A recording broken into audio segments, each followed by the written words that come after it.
Hi friends, good evening, and this is your host Ankit Khanelwal joining you from Delhi, India, and we have Nick Palaveda joining us from Raleigh, North Carolina. Good morning, Nick, and good morning to the world, and welcome to IBM TV Med Friday with Doctors. And as usual, we have a great lineup from doctors around the world talking about what's happening and what will going to happen, and how we can create some kind of herd immunity and protect ourselves and survive this crucial year, which is 2020. And to my surprise, a lot of corporates have created some kind of a branding against 2020 year. They wanted to do something with 2020 because that sounds very interesting, but everyone failed to understand what's going to happen in 2020. And Nick, so I was reading an article from Airbnb, and they mentioned that it took them 6 to 8 years to build Airbnb, but within 6 weeks they have collapsed. Yeah, no one is talking about Airbnb. That's because people aren't traveling, and Airbnb is based heavily on the travel industry. And if you're not traveling, you're not renting hotels, you're not renting space from other people, you're not revenue sharing space. So basically, did they totally collapse, or are they just not doing well? So the figures are not there, but they collapse means they are not doing business more than 10% of what they were doing. Oh, really? Right. Yeah, that does not surprise me. I mean, that's with a lot of the travel, tourism, entertainment industry. Now, that's the bad news, but here's the good news. If you wear a mask, and we did reports on this, 90% coronavirus will be contained if you and your other person wear a mask and social distance. So the solution is actually fairly simple. The problem that we have in this country, and you may face it in India and other countries, I don't want to wear a mask. I don't think I should wear a mask. I'll turn into something else if I wear a mask. Blah, blah, blah. And I don't like wearing a mask either. Okay, but those are the realities of life, and that's just the way it is. And you're going to see a lot of resistance on it. But we went over this in our show: wear the mask, wash your hands, maintain social distancing, mitigate the virus. Unfortunately, our leaders didn't see it that way. And so when they opened up, they said, hey, everybody, go ahead. It's all over. And it wasn't. And so we saw a spike up. Now, we predicted that because we're smart television. It was pretty easy to predict. The rest of the media goes, well, they're going to relax. I mean, they just dumb. And so this is what we're seeing, Kit, is the spike. And remember, the virus is not going to change. Okay, the virus isn't going to do anything different. You have to do something different. So wear your mask, maintain social distancing, wash your hands, do what you can to mitigate. But right now on television, all these people are coming on, oh, we had a party, we invited all our family and friends, now we're all sick. What a surprise. And they had like 80 people in the room. Or, hey, I went out and I went and partied and all of a sudden I'm sick. What a surprise. Because one person had the virus, then everybody gets the virus. So, you just have to be a little bit smart about it, and then you'll mitigate it. Our leadership is absolutely horrible. Led by two people that have no medical background whatsoever. Never saw a team on it, and it's just, it's very sad. So with that, since it's all sad and depressing, but like I said, it's solvable. And someone said we'll have a vaccine by the end of the year. That's probably true. But will it be an effective vaccine? There's two differences. Because like shingles has a vaccine, well, it's only effective 50% of the time. Effective is like 99%. And the medical community has told us, yes, they will in 18 to 24 months, meaning 2 years from now. That's when it'll be a effective vaccine. So with that, let's go bring in some of our experts, our other non-medical experts from afar. We'll add in Jim from the great country, the socialist state of Silicon Valley, and of course our friend from Canada via Moscow, Alexander Starr, who heads Chess Stars, one of our great programs. And I think about Alexander all the time because he was recommending gold the other day. Okay, and of course I had to pull out my sell your gold, silver, and diamonds $10. Okay, there you go. Right. I got a certificate the other day to go sell my gold. So I was thinking about Alexander. Every time I think about, okay, what are you gonna do with your money? Park it in gold. And remember, the coronavirus does affect the economy. And for those who've joined us, we had a great show this morning from Lagos, Nigeria. I don't know if you saw it, Kit. It came in very clear. They had doctors on the show. I was like, wow, impressed. So now we have our program in Lagos, Nigeria, as well as Johannesburg, South Africa, and of course your show from India and the United States that goes all over. And Alexander has a great show coming on tomorrow. For those who don't know, not that I promote all our other shows, but I do. Okay. Alex Shirov, okay, who was the #3 chess player in the world, will be playing on Chess Stars tomorrow. So maybe Alexander Starr, tell us about the Chess Stars that'll be on our show tomorrow. Thank you, Nick. We are going to have a fantastic match tomorrow. It's a contest. What we call a contest is between Alexis Shirov, who is a really famous grandmaster, #3, formerly #3 in the world, and he will be playing against young, very talented, very good-looking grandmaster from Germany, Alexander Donchenko. He looks like a kid, really. And all the ladies are impressed with just his look, but he's a great player as well. He's a good player, yeah. He's a very, very good player. He's a young grandmaster, and he's going to be taking on the former #3 player in the world, Alex Shirov from Riga. He's in Riga, Latvia, right? Is that where he's right now? He is after Riga, 4.5 marriages and several kids. Okay, so he's still got to work at Argentina and Spain and just name it. He's I didn't know that. So he leads a very interesting life. Is that what you're trying to say? Okay, good. Yes, Well, Riga is on the list of places to go to, by the way, for those who don't know. Beautiful city. Beautiful city. My wife was born in Riga. Really? I did not know that. Yeah. Now Shirov insists that we have to come to Riga to spend some time. Okay. Well, we're going to have to do a show from Riga because that's on my list. Okay. As soon as this coronavirus goes, I have a lot of places on my list. Last year, I went to Florence, Rome, Venice, and traveled around through Italy, Paris. But I need to expand that to some more interesting places. Bed and breakfast, and then you're I'm not sure that Riga is in that league of Venice, Florence, and Rome. That's okay. Listen. If you travel first class and you stay in 5-star hotels, you don't know the difference. Yeah, most of the time. I know. With that one. Listen, travel first class, stay in 5-star hotels, and life is good. Okay, I can tell you that right now. You know what? I read interesting publication about why the space, Virgin Galactics, and all the space companies are doing so well. And in fact, the travel to space will become a reality very, very soon, much sooner than you think. And you know why they're so successful? Why? They figured out the market for people who are willing to pay $100,000 or $200,000 or maybe even $1 million or $2 million to travel. And they figured out that there are thousands of people on Earth who accumulated fortunes of $1 billion and several $1 billion, and these people will never be able to spend their money in their lifetime. There's more billionaires. For them, it just doesn't matter whether they pay $100,000 or $1 million or $10 million. I totally understand that. In other words, the thing is, they become very price insensitive, but they're still sensitive to prices. So in other words, but the thing is, you're looking for value. In other words, like even when I look at first class, I have to compare it with business class because there isn't that much differential, but the pricing between first class and business class can be astronomical. So all the people that I know that are successful and they have a lot of money, they still look for value. And 5-star, I can get away with a 4-star hotel with a suite, depending on what the pricing is. So you still no matter what, look at the price of everything that's out there. But I also will tell you that if you travel and you stay in the 4-star, 5-star hotels and travel first class, it's a whole different experience than if you travel with a backpack in a hostel, which I did in my college days.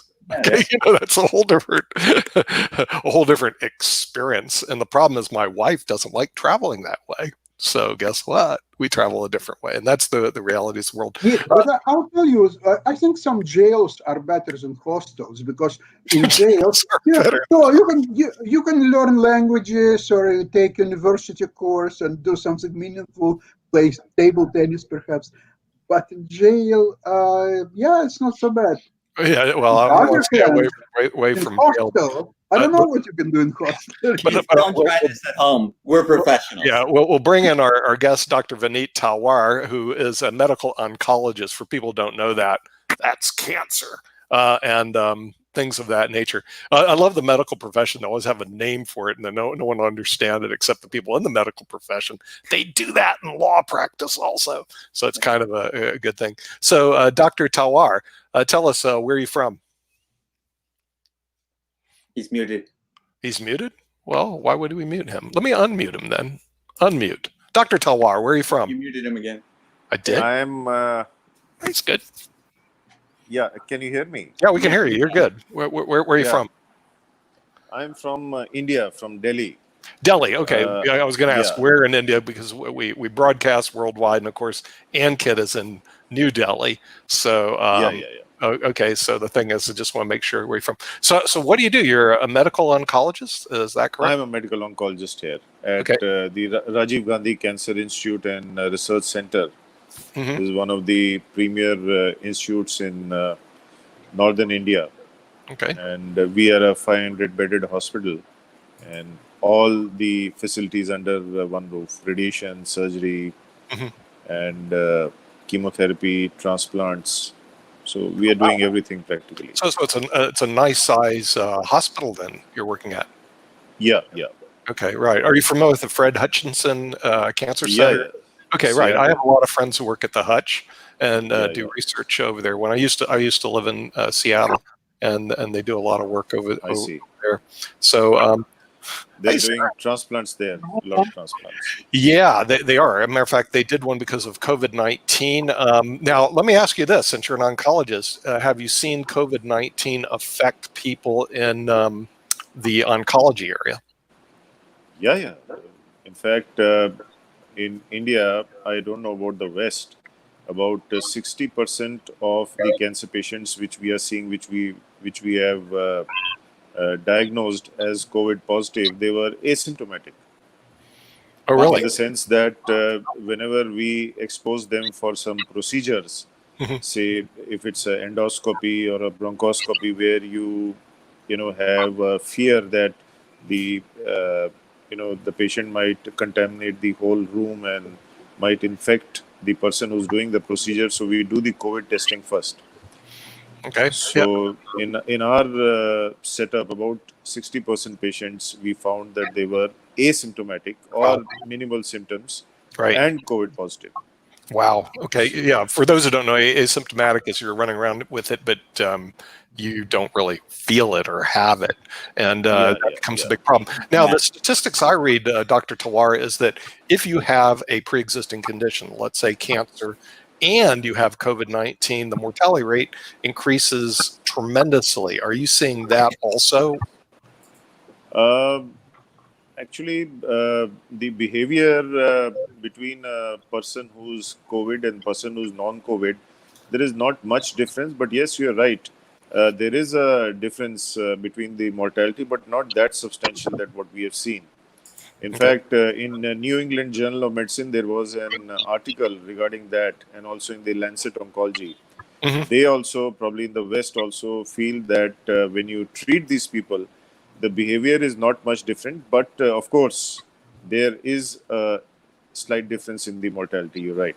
Right. Yeah. And for those who don't know, the Lancet is a very well-respected journal, and we were going over that yesterday with the people that were listening to our show. That the thing is, there's journals, there's respected journals, there are peer-reviewed articles and non-peer-reviewed articles. And see, a lot of people don't know that there's a difference whether or not because anybody can go publish an article, and some journal will take it.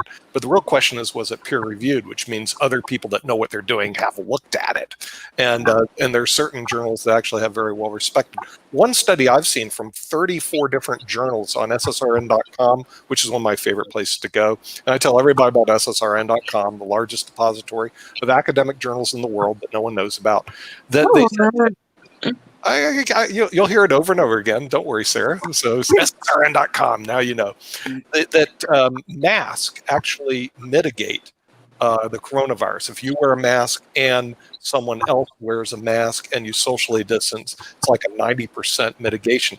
Dr. TALWAR, what is your opinion on people wearing masks, especially the N95? No, what you're saying is absolutely right. See, three situations when when I'm seeing a patient, Yeah. I'm not wearing a mask. The patient is not wearing a mask. Mhm. Transmission is 100%. Mm. There's no doubt. Wow. Situation 2, when Okay. I'm wearing a mask, the patient is not wearing a mask, or vice versa. The transmission comes down, but it is about 20 to 25%. Mhm. Situation 3, when I'm wearing a mask and the patient is also wearing a mask, the chances of transmission comes down to less than 3 to 5%. So the Right. best case scenario is both of us wearing masks. Right. And there are two kinds of masks. You have the normal 3-ply mask, which is the conventional mask, and another one is the N95 mask, which you N95. were mentioning. I like Yeah. the N95. I have an So N95. if you are a medical worker, if you are going to come into contact with all kind of patients, then I think then N95 should be the best. Right. Right. That's what I have. I have the N95. You got to have the N95. It's like flying first Yeah, class. yeah. Yeah. Yes. Yeah. Yes, Jim. What? I had a follow-up question for Doctor. You mentioned that the mortality rate in the oncology field, if they're COVID infected, is different, but not substantially so. But I'm wondering, is there a difference between the asymptomatic people, the people who are not demonstrating symptoms of COVID, and their survival rate compared to the people that are having symptoms, that are actually suffering from the disease? It's manifested itself in some part of their bodies, and their survival rate. Is there a difference between the two? Oh yeah, Jim. Definitely, it is patient who's asymptomatic. That means the viral load in the body is much less, and the immune system of the patient is not that impaired. Vis-a-vis another patient who has, say, pneumonitis because of lung infection, chest infection, or the patient is on oxygen, or the patient's blood pressure is not okay. If you compare these two patients, definitely the one who's asymptomatic is going to do much better, because the body's immune system is somehow trying to get the bearings and pull him out of the situation. Mhm. So yes, there is a difference, definitely. And we have seen in our practice that patients who are COVID positive, cancer patients, and who start developing breathlessness, or there is a fall in the oxygen saturation capacity, the capacity of the body to carry oxygen, Right. they go down very rapidly no matter whatever you do. And if you have 100 of these patients, out of that you're able to salvage just 5 to 7, because once as you say, as you go into the groove, it is very difficult to pull these patients out. Right. And by the way, oxygen saturation. See, there's a little device here. You put your finger in, press the This is button, the and it will tell you what your oxygen saturation level is. It's very and important because it gets really it low. is it is the most important thing. Yes. In fact, when we talk of asymptomatic patients, Yeah. when they have a fall in the oxygen Mhm. below 90, Right. they are the ones who are going to deteriorate vis-a-vis the other patients who have a normal oxygen saturation. So this is a soft pointer which initially can predict how the patient is going to fare when the patient, he or she, has a COVID infection. You are absolutely right. Right. And by the way, you can buy these off the internet for like $40. Yeah, You know what your oxygen saturation level is, and you can actually test yourself. Well, they give an indication. And if you see this thing dropping, it's like a thermometer. You need to go see a doctor because you got So the Dr. watershed TALWAR line in really this case is 90. It should not be less than 90. Yeah. Right. Generally, it should be about 94, 95. Yeah. But if it starts going down and the heart rate starts coming up, then You're there in is a trouble. problem. Yeah. What gets me in the United States and around the world, a lot of people aren't even familiar with this tiny little device that costs $40 that you can measure your oxygen saturation level. And, it's like a thermometer. You should have it because I think it's a very important indicator. And from what I've seen statistically, Dr. Tulla, if you wait by the time you get on a vent, your odds of survival are less than 20%. Have you seen that also as well? Exactly. That's what I told you. A patient who's asymptomatic, whereas a patient who's on oxygen and the saturation is falling, they are the ones who are very tough to salvage. Right. because That's what I'm saying. the disease has got a stranglehold over the body. Right. So definitely we don't want that situation. Right. Yeah. For those who are joining us late, this is Med Center Friday with Doctors. I'm Nick Palavita from Raleigh, Durham. We have Ankit Kandlawar from New Delhi, Jim Eade, who's actually from the Socialist Republic of San Francisco, who knows to wear a mask. Rakesh has just joined us from Hong Kong. Good to have you here. And our special guest, Dr. VINEET Talwar from New Delhi, or Delhi, which may be different than New Delhi, and Alexander Starr from Toronto. And we're here discussing Med Center Friday, the coronavirus, and how it affects oncology patients, which looks like that apparently he sees a lot of people that come in that are asymptomatic. And then, of course, he has some people that are not. And he's at a very large hospital in Delhi, correct? So tell us again about the hospital that you practice in. I'm at Rajiv Gandhi Cancer Institute in Delhi, which is a 500-bedded hospital, and all the 3 specialties under one roof, and all the investigations, including the molecular tests which have to be done, all are done by us in-house. We don't send our samples anywhere. Okay. All right. Great. So the thing is, what's the situation in Delhi right now? What's your opinion on that? Well, Delhi is, challenging Mumbai, I'll put it that way, to get the top slot. Okay. so you're seeing Probably, I think the infections go up then, yeah? Oops. There it is. Sir, we lost your voice. I think No, you need we are- to. He's back. Yeah, now it's fine. Yeah, now it's fine. can you hear me? Yeah, you can. Yeah, what I was trying to say was that now we have ramped up the number of tests which we are doing. Initially, they were quite less, so we are, finding more and more cases. Fortunately, a large chunk of our patients in Delhi, as compared to the West, they are either asymptomatic or they are having a low level of viral infection and they are coming out. As you could see, it's almost 50-50.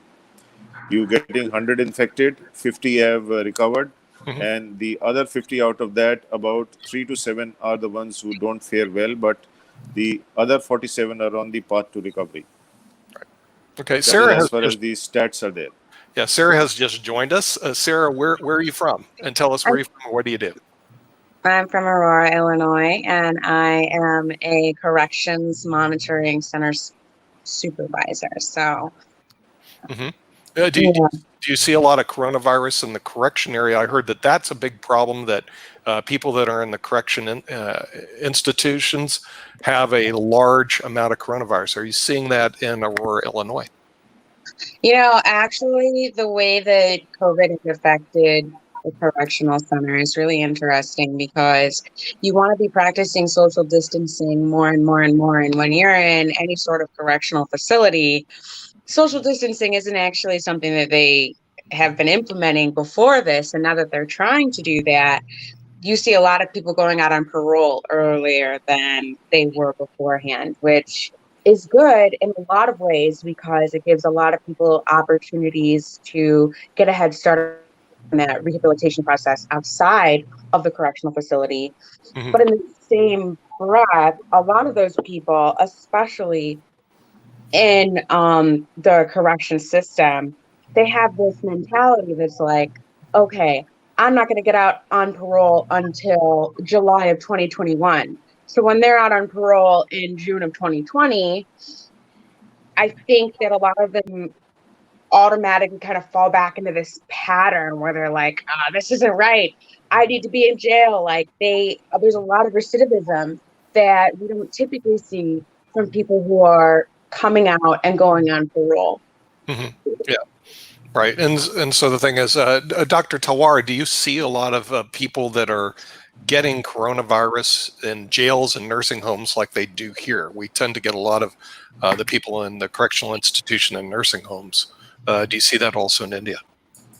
Yeah, wherever there is clustering of people, and where, unfortunately, we are not able to follow the norms, the social distancing norms, which are the most paramount criteria.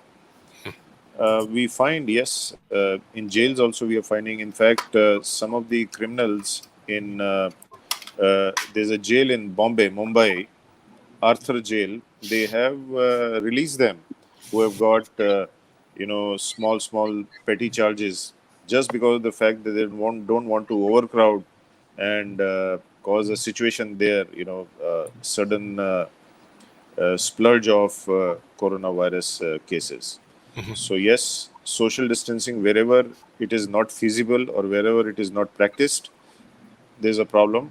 And one peculiar thing is there that even in hospitals, in big hospitals, whenever the nurses or the technicians, they are working, they maintain social distancing, they wear masks and all. But when it comes to lunchtime or coffee time, unfortunately, they come and gather together and then they forget everything about the norms and all. They take out the masks, they start having tea or coffee, and they start chatting without the mask. So we have found that the certain clusters where the infection has increased, we went back tracing, in contact tracing, and found that was there. So what we did was that we instructed all the staff that whenever you have to eat separately. You don't have to congregate. And once we have done for the last almost 3 to 4 weeks, we have found that the surge which was there in the positivity amongst the hospital staff, that has started petering down. So that was an observation which we made and tried to curb. What about? How effective is the plasma therapy right now for COVID patients who are seriously suffering, and post plasma they have recovered very well? See, plasma therapy has been used since the last so many decades. And it is not a treatment per se, but it is an adjunct. Adjunct meaning by, like, you have the main dish and you have the side dish. So it is a kind of side dish which bolsters the immunity of the person artificially by giving the antibodies from outside, from a person who has already suffered. So you have a person who has suffered and recovered. The antibodies are taken out and they are injected into the person who is suffering. So it just boosts up the body's immune system. It is not a kind of a treatment. It's a kind of, you can say a corollary. It is not the main treatment. Yeah. And also, Dr. Talwar, we are getting news from China and other countries as well that they are preparing some antidotes and they are taking some blood cell from the patients who were suffering from corona, and then using that antidotes to other patients. Can you share something about it? Because our viewers would like to know what is that all about. What is that process? Yeah. No, again, that is sensitizing the body's immune system to the virus. Because, see, why there is a problem with coronavirus, which is not there with influenza virus or any other virus, it is simply because humans have not been, coming in touch with this virus. This is the first time. So when you come in touch with a virus whose, the body's defense mechanism is not there for that virus, then the body is defenseless. So what you're trying to do is, by the normal mechanism, increasing the body's immune mechanism, or by artificial means, when you give the antibodies from outside, whether you give it from plasmapheresis or whichever way. So what you're trying to do is you're going to bolster or improve the affected person's immune mechanism. Now, there are a lot of studies which are going on throughout the world, and any study to get credence, it has to be at least a phase 3 study.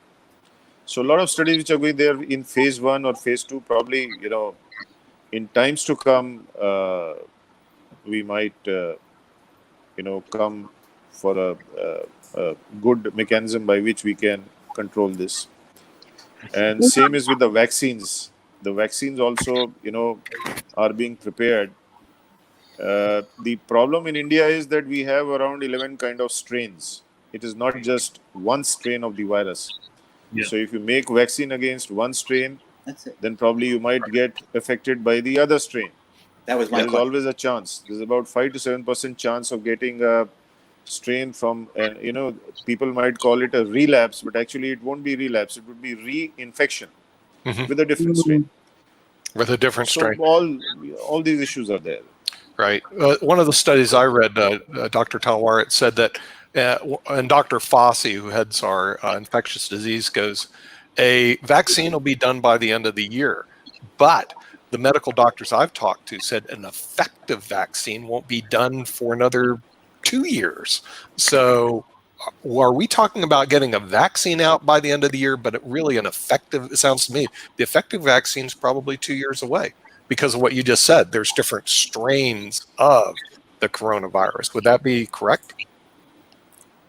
Yeah, something like the cervical vaccine, which we use for the cancer of the cervix, it's a polyvalent vaccine. That means it covers 3 to 4 different strains. And these 3-4 different strains, they, are comprising of about 70% of all the viruses which cause cancer of the cervix. So when we call it an effective vaccine, then probably, it should cover 3 or 4 strains which are the commonest, and then only you can get foothold over the disease. So like I said, if you make a vaccine against one strain, there might be another strain which might be there. That strain might come into prominence when you suppress one strain. So this may go on. So if you have a polyvalent vaccine which covers 3-4 strains which are the maximum in that country or that place, probably that would make more sense. Yeah. That was my question, Doctor. I was thinking, because of my software background, I was thinking of COVID-19 1.0, then you have COVID-19 2.0, and maybe COVID-19 2.5, and you can have all these different strains, and you might have a vaccine that's effective for COVID-19 1.0 through 2.0, but then you're going to get COVID 3.0, and that vaccine will not be effective. Yeah. But the silver lining is that you are getting more and more people infected. So once it reaches a critical mass, that means about 50 to 60% of the whole of the population is infected, whether they are symptomatic or asymptomatic, plus we have a good vaccine. That would be the time when the herd immunity, the so-called herd immunity, will be generated, and they will take care of the virus, like it was in polio vaccine, where the herd immunity came over, and the herd immunity was by the fecal-oral route, the motions. So that got spread out into the society. So I think something like this, when it comes, then probably only we'll say that the version 1, 2, 3, 4 will stop after that. Yeah, that's the most optimistic thing that I've heard. Thank you very much for telling me that, because I really was very concerned about the various strains. But I understand what you're saying about the herd immunity. If enough people have it and a better vaccine, that maybe one day we will move past this. So Yeah. I'm very grateful for this. But Jim, the problem is people nowadays use herd immunity as a very loose term as of now. Because if you have to say herd immunity, at least 50 to 60% of the population has to be infected. Right. Then only, the critical mass is there and it will encompass the virus. Plus, a vaccine has to be there. If you don't have any one of these, then you cannot say, then it's a misnomer. It is not herd immunity. Correct. I agree. Thank you very much for that. Sarah, you had a question. Oh, thanks, Jim. Yeah.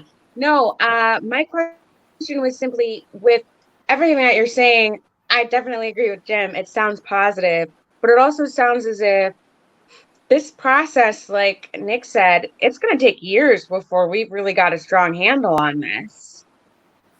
Yeah, you're right. It is not like cough and cold. You are through with it and you start going with business as usual. You might have phases, like you might have the first phase which will come up and we'll go over the top. It will peter down. Then the second phase might come after a few months, probably of a different intensity, probably of a lower intensity.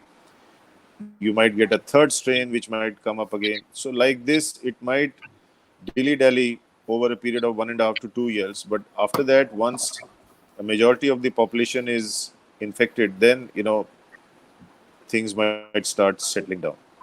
So I strongly feel 1 to 1.5 years is bound to stay, whatever the severity might be there. So would you expect that the same sort of precautions that we have in place now, like the social distancing and the mask wearing, that we're going to see these well into the end of the year and maybe even for next year? I'm sorry, I'm not able to hear. There was some cracking Can of you the say that voice. again, Sarah? Oh, Can yeah, you no. Sorry. Ankit, you can tell me.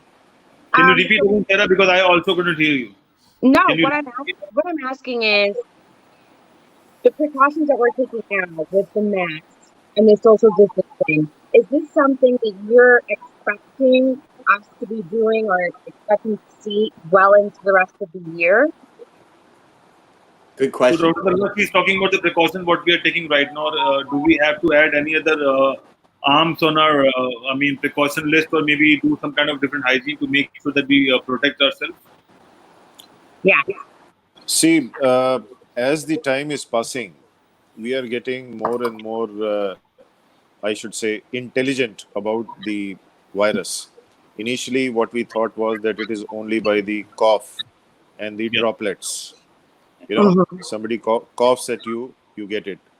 Then we came to know that it can get infected through the stool also when you pass motions.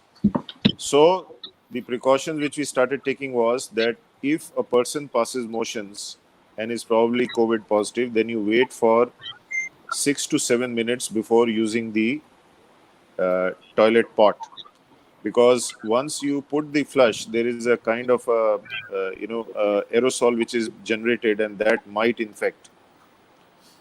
Third thing which we came to know was that this might come through tears also, or any other secretions from the body. So all these things are there, but then there is no rocket science as far as prevention is concerned. Suffice to say that you maintain social distancing, you wear your masks, and the most important thing is, whenever possible, keep on washing hands. Washing hands is much better than the sanitation which we do by sprinkling the disinfectant in the hand. If you have no other way, then of course the disinfectant is okay. But then, given a choice, keep on washing your hands after 1 or 2 hours, and also maintain social distancing and wear masks. Don't let your guard down. If you do these three things diligently, then you have to be, awfully unlucky to catch the disease. Doctor, Oh, yeah. I want to follow up on Sarah's question. And how long do you think we'll have to be doing this, washing our hands, wearing masks? Do you think it's going to be a matter of a year, 2 years? Just a rough guess, of course. Well, Jim, this is going to be a lifestyle change. You call it a new normal, whether you like it or not. And as far as time period is concerned, I really don't know. I won't be able to answer this question. Yes, I Because, know it's an unfair question, but I asked it. But Yes. Jim, what I wanted to we'll add get wiser. is As the that time passes, we'll get wiser. it's a good habit to have those things in a lifestyle. Wash your hands, keep yourself secure, keep a physical distance, keep a social distance. That's a good habit. So if we follow that habit, it's good for us. Maybe today's COVID, maybe tomorrow is something else. So we will be protecting ourselves from those kind of viruses. That's true. I mean, it is such a paradox, In Delhi, we had terrible pollution. The AQI, that is the quality index, the air quality index, was going up to 600, 700. Oh my gosh. And we were having air filters in the house and so much pollution. Now the AQI is about 70, 80. And Wow. now we are wearing masks. Yeah. Yeah. we are not venturing out. It's a Oh my total God. paradox. And also, Dr. Talwar, on the other hand, all the birds and animals, they're happy that we are not going out and there is no pollution. So they also find their own. They are having a ball of a time. The animals are happier. I did have another question that's slightly off topic, but because I was born in the divided states of America, I was familiar with Canada and Divided Mexico, states.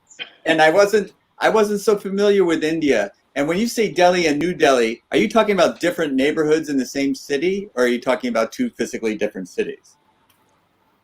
See, when you say New Delhi, there is a small area inside Delhi, that is the Lutyens Delhi. And around that you have Delhi. So when you say New Delhi or Delhi, you are basically meaning Delhi. New Delhi is a kind of enclave inside Delhi, because Delhi I is see. growing Delhi. You had Delhi, now you have the National Capital Region, NCR area.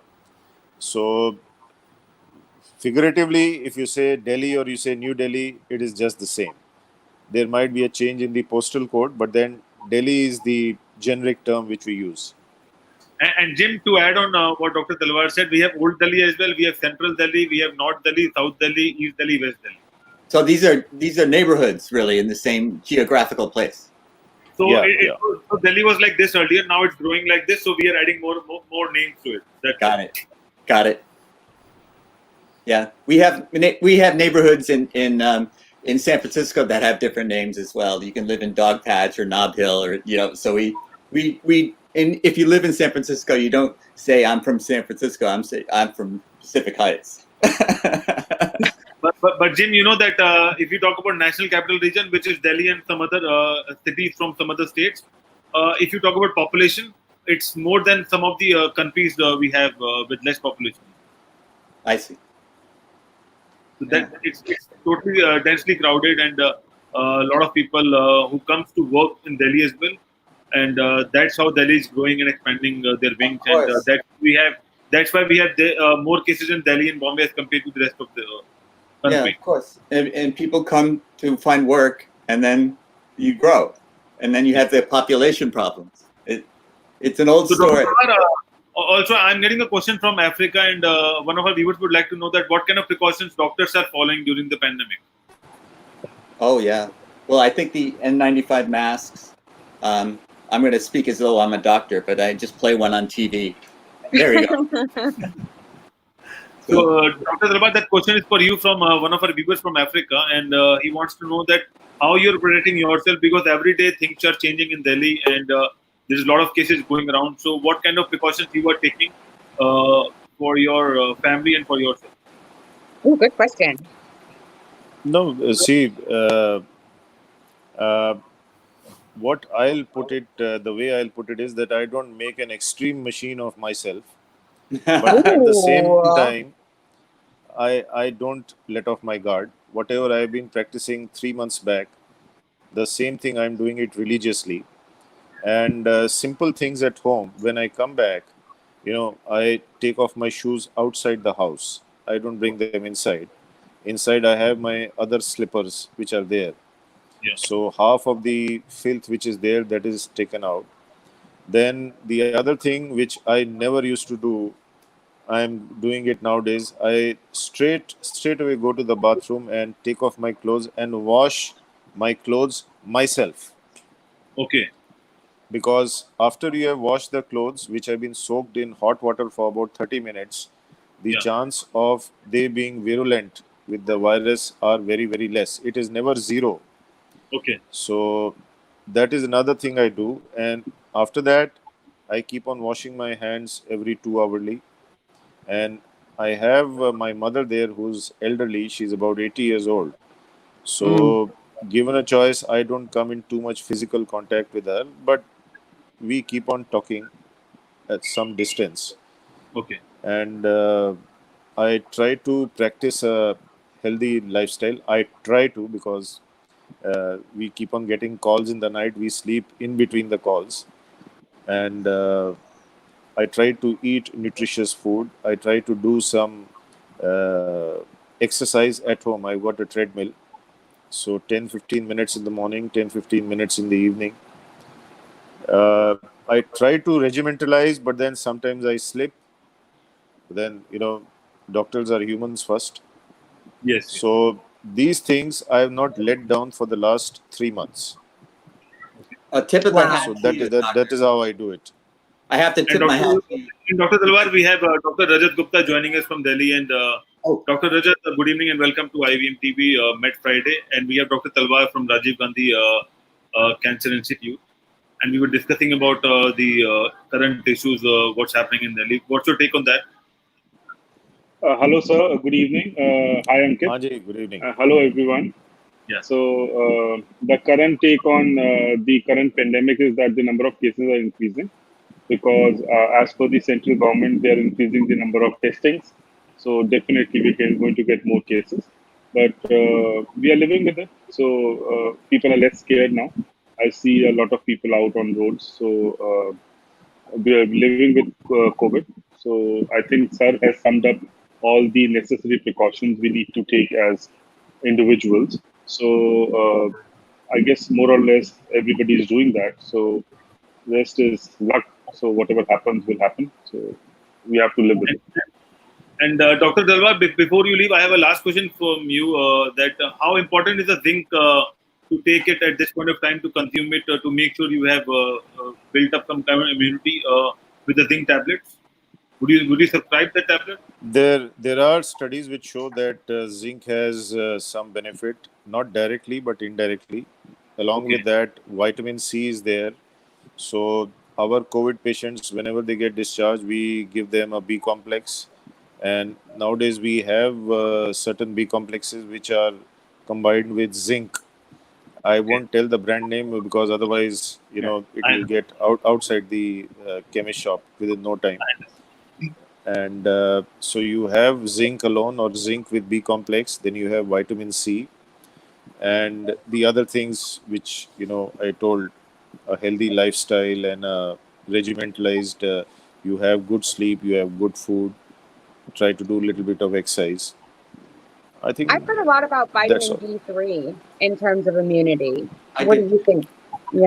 You're right. You're right. Vitamin D also, there are certain studies, and they can be given. Vitamin D can be given once a week for about 4-5 weeks, and after that, it can be given once a month for another 4 months.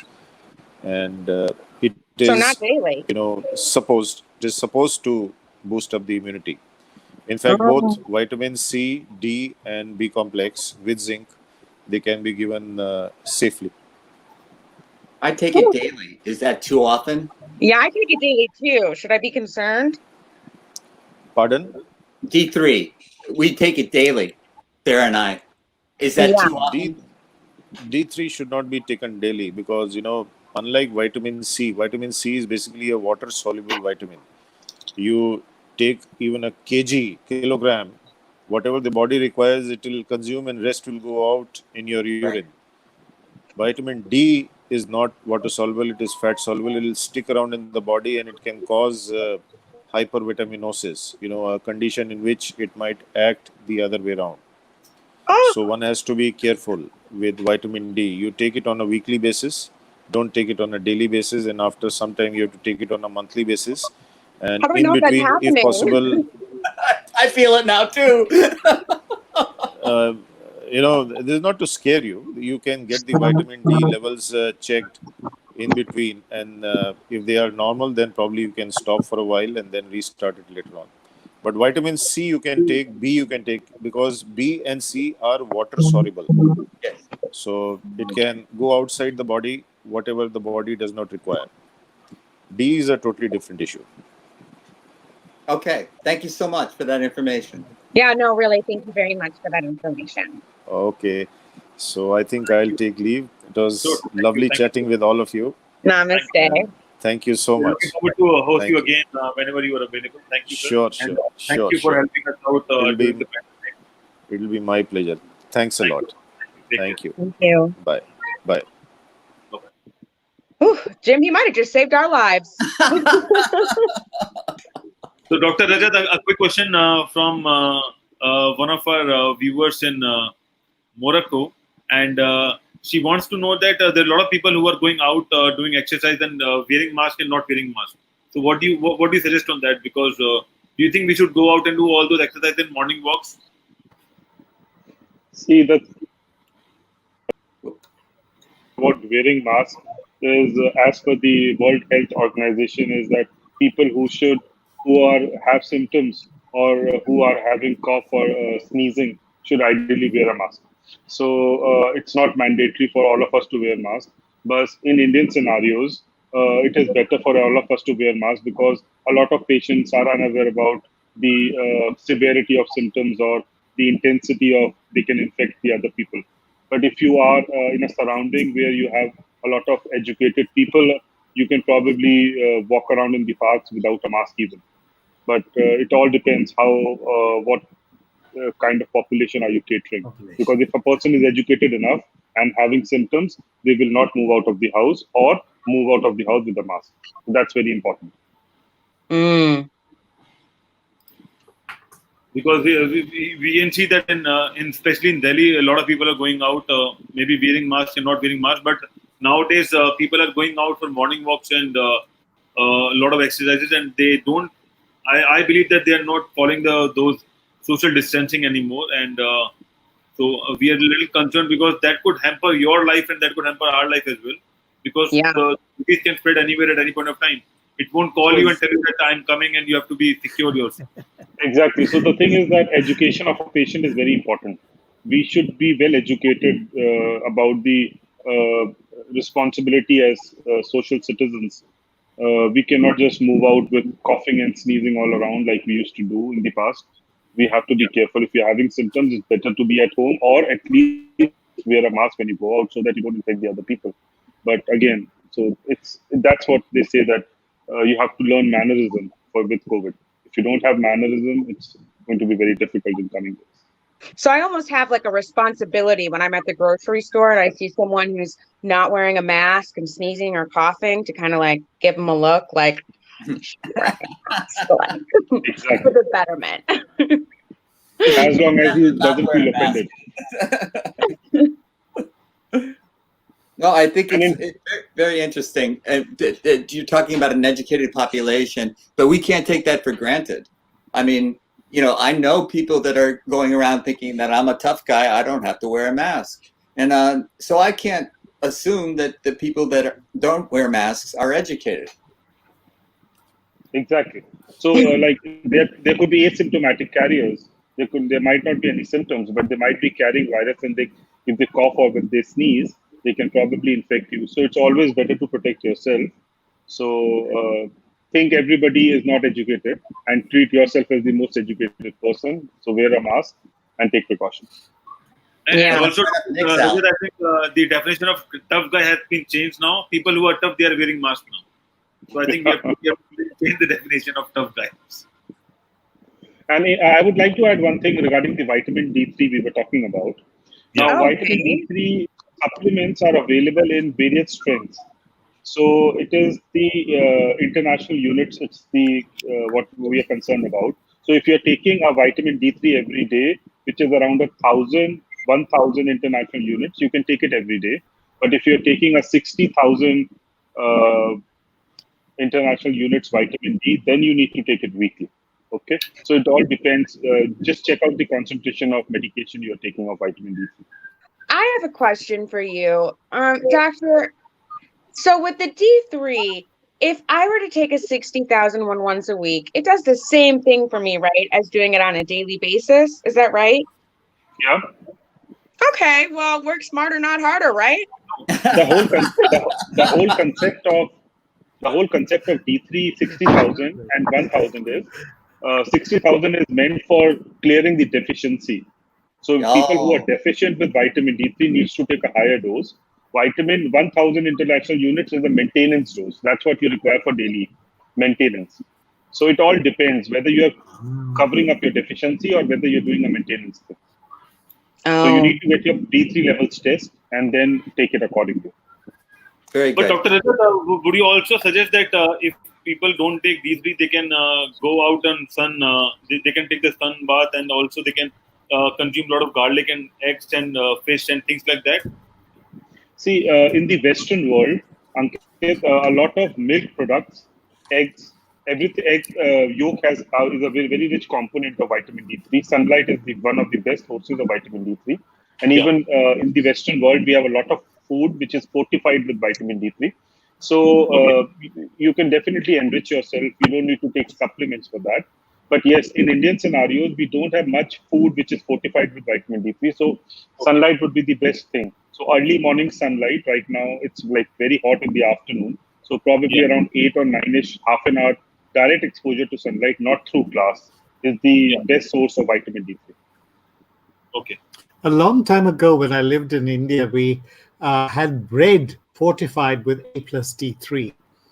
I don't know whether that has changed, but I know that Modern Bread, which was one of the bread brands, and Wibs had their premix.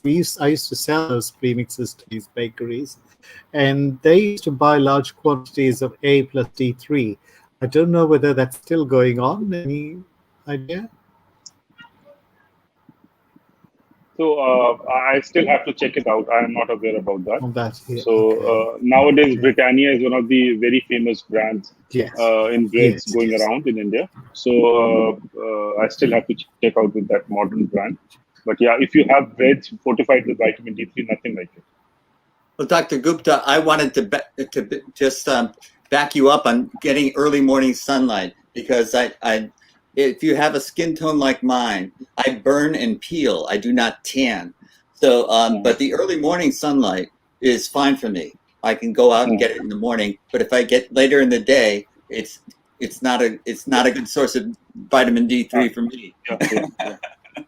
No, I totally agree. I kind of have a silly question. If you're taking the D3 supplements on a daily basis, and you're also spending a lot of time out in the sun, are you setting yourself up for some problems there? So first you need to check out the dosage of supplements you're taking. So just pull out your medication from the box and just check how much vitamin D3 are you taking as supplements. So if you are taking a maintenance dose, that's perfectly fine. But if you're taking a 60,000 dose every day, then you are leading up for hypervitaminosis or toxicity levels. So if like you're going to a beach one day and you typically take like a 1,000 milligram supplement, maybe the day that you're going to the beach, you don't take that supplement. Yes? Once in a while, you're not going to beach every day. So if you're going in once a week or probably twice a week, that's okay. You don't need to change your daily routine. Oh, okay. So Because our intake just got it. Because in those vitamin tablets, you have other vitamins also. So probably you get a very good Kirkland products on Costco, so which are good supplements for vitamin D and other vitamins. Yes. Good. So really good, useful information. Thank you very much. Thank you. And it made Sarah and me much happier. Truly. My fever's gone. Nick, we can't hear you. We can't hear you, Nick. So, Dr. Rajat, the situation in metros in India is bad as compared to the other cities and states we have. So, what do you think? How long it will go like this, basically? Because every month we see that next month is a peak and next month is a peak and things like that, and cases are growing like anything. So, what are your suggestions at this point of time? Nothing. Just hold on. Just do what you can at the best. And I think it will go on till August end, probably first week of September. It will probably push a couple of months more, and then it's going to go down, because at the end of the day, probably all of us will have herd immunity and all of us will be infected at some point in our routine. So let's see. Let's just hold on as much as you can. But again, be prepared that it can happen to you any day. And Dr. One question, Doctor. Sorry. One question. It was about the 11 strains that are there in India, and we have a large population. So, and if you look at the probability of each strain mutating, you're looking at given that's an RNA virus, we could.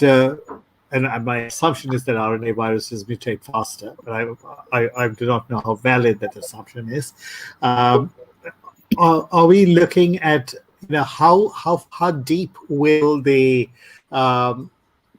saturation point be, for the population to gain herd immunity? That was the question that came to mind.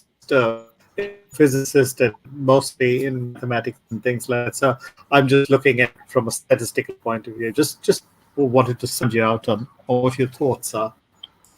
See, somebody was asking me a few days back that do you have relapses or recurrence with coronavirus. So again, it's we don't have relapses with the same strain, but you can have infection with the other strain or mutated strain. So probably we have to see, and nobody knows. The Nobody thing you're knows. asking me, Thank you I so much. probably would not be able to answer because we are still Fair under enough. presumption and assumptions. I really Fair don't know enough. Fair enough. what will go Yeah, on. it was just, it was, yeah. Yeah. It was just But a thought that feel came to my mind. I'm I sorry. Yeah. mean, probably because of all these strains, Good question. we are having a huge number of cases coming in and we are seeing even youngsters being affected and Yes. dying because of corona. While there is no concept of high risk patients now, everybody is high risk patient. So I think probably depends upon the Oh, strain okay. you are infected with. If you are infected with a bad strain, that might be fatal for you. But if you're infected with a mild strain, you might have no symptoms or mild symptoms. So again, everything is on hit and try, and that's why the delay in vaccine is all about. So probably nobody would be able to comment as of now what's going to be like peak like, and I presume it's going to be till August 10 or September. Let's see. I hope it finishes faster. And Dr. I'm Rajat, dying to come to India and see my mother. That's why. No, Rakesh, you're stuck in They are Hong starting Kong. they are starting the international flights from 15th of July. Right. Okay. So you're just going to have to stay in Hong Kong, Rakesh. That's it. You So know. do you anticipate a second wave to come around then?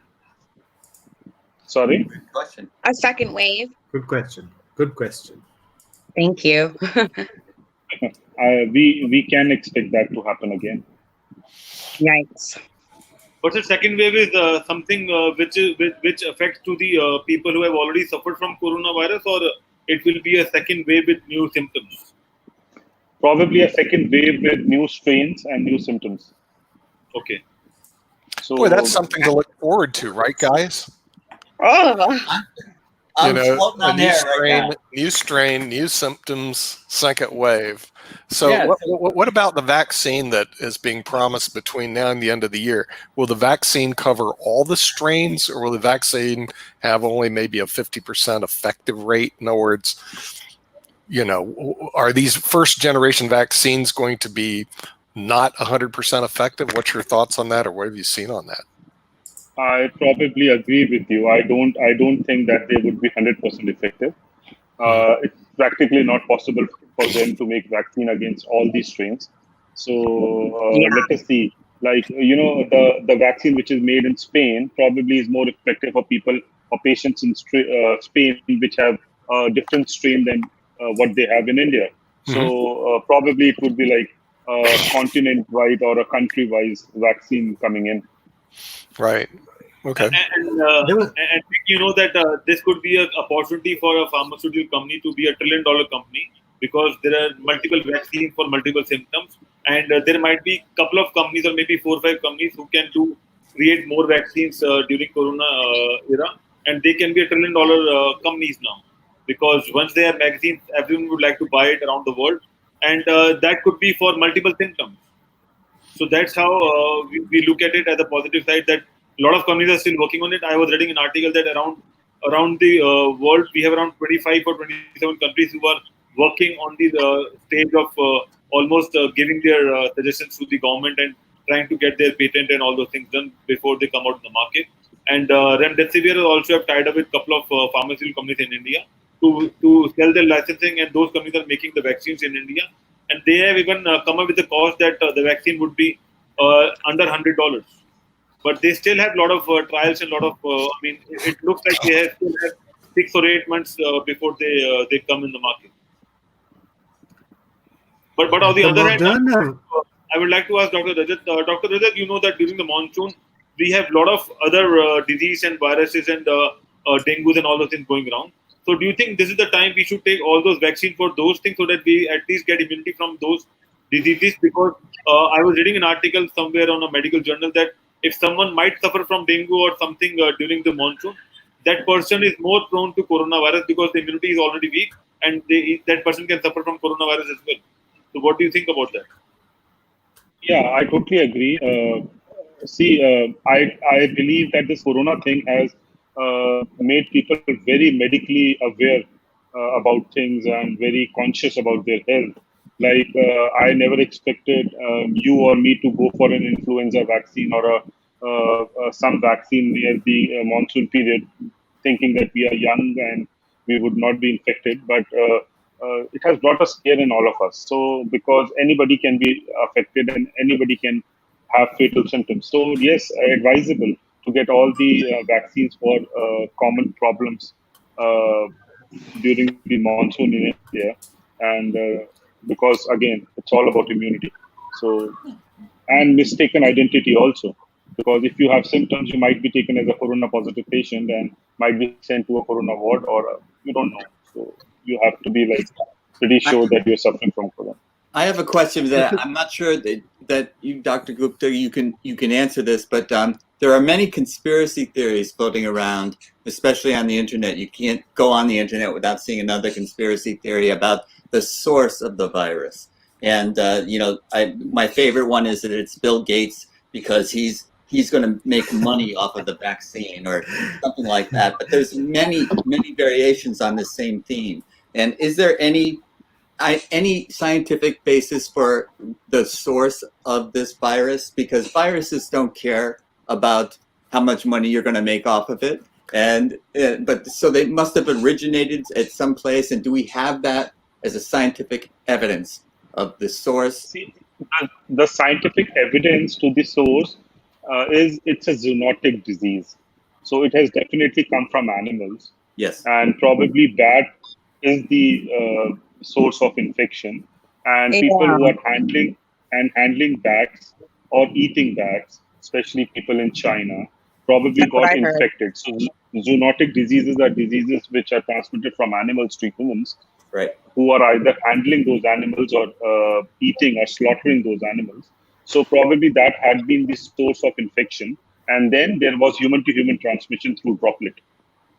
And so I guess this is the only scientific evidence we have.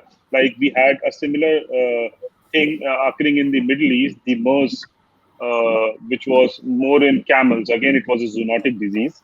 So it was more in the Middle East, and it came from camels. So this new COVID virus, which is Corona 2, this is like coming from the bats. So this is the only scientific evidence. Because we all know. Yes. We know in the divided states, we know that there's a swine flu. That was the most famous one for us. When pigs fly. And so the transmission from animal to humans is just a scientific fact. Yeah. Am I correct in saying that? Yeah, so, you're correct in saying that. Yeah. So this isn't something that we should be blaming anyone about.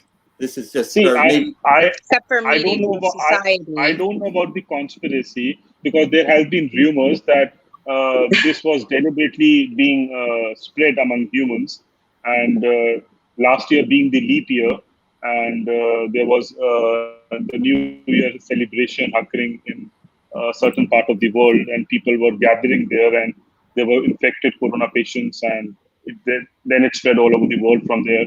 So again, there are conspiracies. But you come to celebrate, and you're causing a spreading event, a super event. Yeah. So basically, the whole world would be better if we all became vegetarian. That's Sarah's point. I was just wondering, I heard of this Moderna vaccine made in Oxford, which is focusing on the spike protein. And I was wondering about when you have these 11 different strains and strains, maybe in other parts of the world, how much is the commonality in the spike protein? Because I believe the Moderna virus sort of blocks out the spike protein so it doesn't hit human cells. And so I was just wondering if there's no commonality in the spike protein, or if there's some variation, how effective. To me, that made a lot of sense. That's why I'm interested to know, to have a vaccine that hits the process of transmission by blocking out the spike, which helps it enter human cells. So if we could, if we have any knowledge about, I'm just throwing out the question in the air, that if there's any knowledge about how common the spike protein is across the various strains. Just throwing the question up in the air. I probably have no idea regarding this, and to be very honest, and I don't think much people around the world or even the scientists have much idea about how commonality is there between the spike protein. But we presume and we pray that there is some commonality, so that vaccine is useful for all parts of the world. So that would be like a major boom if there is one. But again, it's under research, so probably it's too early to comment.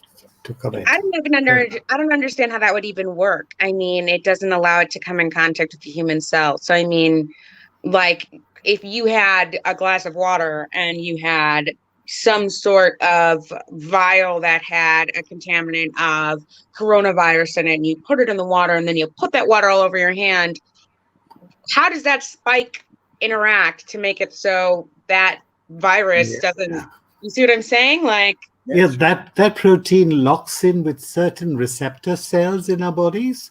So that's how it enters our bodies. So the spike protein is like, there's a little covering for the RNA inside, and the proteins is if you've seen the pictures, they're all little things, just like like an old marine mine that was used for ships. So it's something which locks in with our cells, and then once it locks in with the cell, then it opens up the cell, RNA goes in, multiplies. So the Moderna vaccine is, because of it wants to avoid, this is the 30,000 base pair RNA. So it's trying to avoid getting tangled up with that. So it's trying to stop that RNA from getting into our cells in the first place. So that's how that vaccine sort of works. And I was hoping that, because they're pretty decent. They tied up with one of our labs in India, in Pune. And I'm sure they've tied up in each country, the prominent manufacturer, where they're sort of literally sharing the technology to manufacture that vaccine. So far, it has had good results. But we know it's very early days, so I'm just telling you whatever I know. I'm not an expert. I'm a physicist, not a biologist. So I'm confessing. Close to an expert, though. Yeah. No. I'm not an expert. Coronavirus entering our bodies, so it can't get out. But just to keep it inside that block, that little sort of. Here's what the dummy is hearing. You say, Rakesh, it's a spike that penetrates our cell, and so the vaccine is blunting the spike so that it can't penetrate. It sort of blocks off the spike. It's a molecular block to the spike, right? And that's how it prevents it from working. This is what I've understood. Again, as I say, I'm a physicist. I just study a whole lot of things and try to make sense of it. Right. There will be some, molecular biologist who can tell you much better, more sound explanation. But this is my understanding. Humble and smart. Look at that. No. Yeah, I only got one of those too. I got to work on the humility. Dr. Varier, I'm so pleased to see you, Dr. Varier. Dr. Gupta, really pleased to meet you too again. I've seen you before. Yeah. So we have Dr. Ramesh joining us from Kerala, and he's an Ayurveda specialist. So Dr. Ramesh, what do you have for us? How's the monsoon in Kerala? Oh, it's gaining strength now. And almost every day. That is why I had a problem to get connected. The internet was out of order, and somehow I got it corrected because of the heavy rains here. Yes. Yeah. Yes. And how is Kerala coping up with the current situation? You mean this virus issue? Yeah. Virus issue, definitely it is getting bad because lots of people from abroad, especially from Gulf countries, are coming here. government is trying to take care of all of them, but unfortunately, people, I don't know, somehow they feel that they don't get this virus, and the discipline, what the social distancing, hygiene, and such things are lacking many places, and naturally, the number of cases are increasing, but still in a controlled way. So we are all hoping that actually we won't be having a very bad scenes like in Delhi, Maharashtra, Tamil Nadu, and all we are facing. Still, it is well under control, and our healthcare system is functioning very, very actively, dynamically. So we are hoping for the best. Yes. And before we start the conversation, I think Dr. Rajat needs to leave. But to our viewers, I would like to introduce everyone again. Dr. Rajat Gupta is joining us from Delhi. He's a pain specialist, and he runs a clinic, Orlin clinic based out of Delhi. We have Jim, and he's a chest professional. He runs a lot of shows on IBM TV. One of the shows is Chest Without Borders, every Tuesday, 1 p.m. EST. We have Rakesh Krishnandi. He joins us from Hong Kong. Shared the expertise about science, maths, English, and a lot of things. And he knows a lot of things about the world as well. And people are always eager to know what Rakesh has to say about this topic. We have Sarah joining us from Illinois, and she's part of IBM. And then we have Dr. Ramesh, and he's from Kerala, and he's one of the Ayurveda specialists we have in India. And Dr. before you leave, I just wanted to ask the simple question again, because our viewers are now confused, and a lot of people also. How coronavirus spreads in the body? Is it still the nose and the mouth, or is it about ears and all those other things as well? I heard it goes to the eyes too. So it's basically droplet infection. So any form of droplet infection and cough, sneezing. So you have that microsomes, the droplets in the air. Or from the surfaces, if an infected person has touched a surface and you touch that surface, you might have corona infection on your hand, and then you touch your eyes or you touch your nose or rub your so you can get infected through that. So that's why they say that whenever you touch a surface, so keep washing your hands or use alcohol-based sanitizer. They say that for healthcare professionals, if your hands are soiled, if they're dirty, then wash it for 30 seconds with soap and water. Or if it's not dirty, visually not dirty, then you should only rub it with soap and water and wash it for 20 seconds. So all of us should keep wearing masks, keep washing hands, avoid touching unwanted surfaces. And so droplet infection is the only source. So just be careful. And if you cough and you sneeze, what is that? Room sanitizer. Room sanitizer. Basically, what we do is whenever someone will come home, so we just spray, apart from using sanitizer, we just spray the body and just spray wherever those shoes and all those things. So make sure that we have enough protection and enough arms against the virus. But Dr. Rajat, I have a question that whatever you are saying, that's perfectly fine. But still, a lot of viewers would not be able to understand that it's not a touch virus.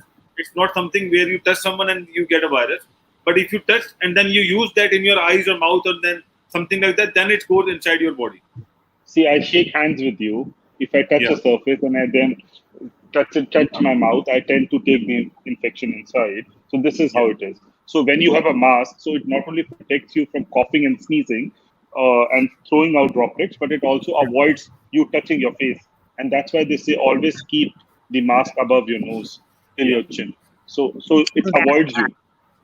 That's the way Jim is showing. This is how you should wear a mask. So it has multi-purpose. And in terms of your sanitizer you were showing me, I don't know the reliability, how effective it is, but I would still recommend that keep washing hands with soap and water. This is the sanitizer for products, basically. Whatever products comes in, we just spray on that product. This is not for humans. This is just a for them, basically. My wife does that also. Apart from sanitizer, so I try to wash my hands around 20-25 times every day to make sure that it's clean and healthy. And there are certain people are very smart. What they're doing is, if you get a product from Amazon or if you get something from outside which is not perishable, they keep it out in the room, in a separate room, for 7 to 8 hours, and they don't touch it, so that the virus on the surface dies. And then the next day they open it and use it. But again, it's not perishable like milk or curd. So, And sir, we keep my it wife outside sprays the it with house isopropanol to make sure that sun will contaminate or sun will kill all those Kill it. viruses, and we will consume it after a point of time. the whole idea is just not to touch it for 6-7 hours. They say that the virus is present on the surface for 7-8 hours. So after that, you can touch it. So the whole idea is that. But again, so just keep doing what you're doing, and hope to see you well. And stay healthy, stay safe. I'll take your leave. Thank you, sir. Thank you. Thank you, for sir. joining. Thank you. Thank you, everyone. Have a nice day. We would like to see you next Friday on IBM TV, and thank you for joining us. Thank you. Take Keep care. taking vitamin D and just check out the strength of vitamin D. vitamin Thank D you. here. Thank you, sir. Bye-bye. Thanks. So Sarah, go easy on the D3. That's my main takeaway. Apart from these three, we have Dr. Ramesh Varier, and he can suggest you a lot of natural ways to consume vitamins and other things for your body, and make sure you change your lifestyle so that you have a healthy lifestyle and gain and boost a lot of immunity as well. So, Dr. Ramesh, what do we have to make sure that we don't consume D3 and use it as a natural way? See, we have already I think last but one, we have already discussed the matter. But still, once again, I would like to discuss the approach of Ayurveda in these sort of cases.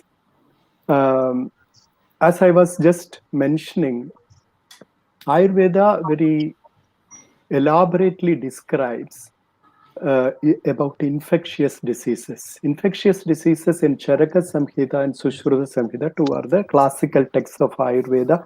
In those days, I am talking about 3,000 years ago, they were very briefly describing that actually when the air, water, land, and time get polluted, there can be infectious diseases. And Sushruta is supposed to be the father of surgery. He has described about the surgical procedures, different kinds of instruments for surgery. He has described about rhinoplasty.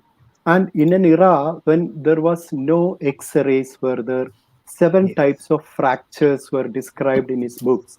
So he is the first person describing about germs. He describes actually contamination can happen. So what he says that actually you have to use the instrument in boiled water and you fumigating, because herbal powders still we are using in our hospitals and at home also, a particular combination of different herbs. But a practical method I will tell you for disinfection, this mustard seeds and neem leaves and haldi, turmeric. These 3 things are cheaper. You can fumigate with that, dried versions of these things. We are doing it still in our hospital. So Sushruta suggests this fumigation, and he describes that the room should be, and he very clearly describes about the hygiene aspect also. So what I was trying to explain is that they have finally conclude a session telling that which is more important, the seed or the field. The meaning is that our body or the germ. The germ theory is definitely there, but they are always giving prominence to your body. That means kshetra. The word used is kshetram, which is actually our body. So they always describe about improve your immunity, or maintain the immunity. This is the basic concept of Ayurveda. So it always discusses about boosting up your immunity. But at the same time, I would like to mention here that actually immune system can protect us, because immune system is a very complex phenomena. If you go into the details of that, so many things, T cells, B cells, natural killer cells, so many confusions are there. And for each kind of immunity, you may have to stimulate one particular cell, one particular process or something like that. But I'm not going into that detail, which is not possible also, practically not possible also. And if you improve your immunity by giving some specific things, for example, some specific cell has to be improved. For that, if you do that, whether that will work in this case or not, we don't know, because that much complex is the immune system. But there is always a way of nature, because if you are discussing about naturally boosting your immunity, because let the body do its own work, but certain basic minimum things we need to assure for the body to work. This is what Ayurveda describes about. And I just want to mention about that, because that is very simple. Even modern medicine also agrees with that. One is, what does a man need for improving your immunity? Because you should have a good water, good air, and nutritious food, which contain a lot of antioxidants and such things. This one thing.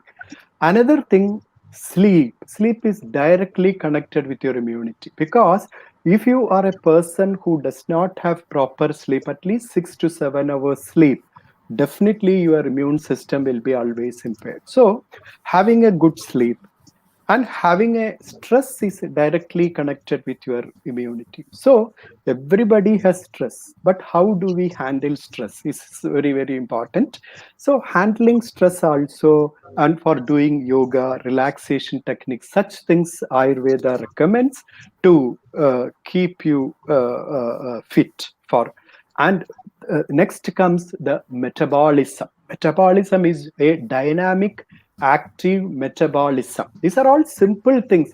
When we say that, we see these all things we know. Everybody says that I know these things, but keeping it intact is very, very, very, very, very dynamic, is very, very important, and very difficult also, because we are fond of all kinds of junk food, all these artificially flavored drinks, preservative added food, and so many other things, and lack of exercise. We don't have exercise is directly linked with your immunity. So moderate exercise and having a nutritious diet, keeping a very dynamic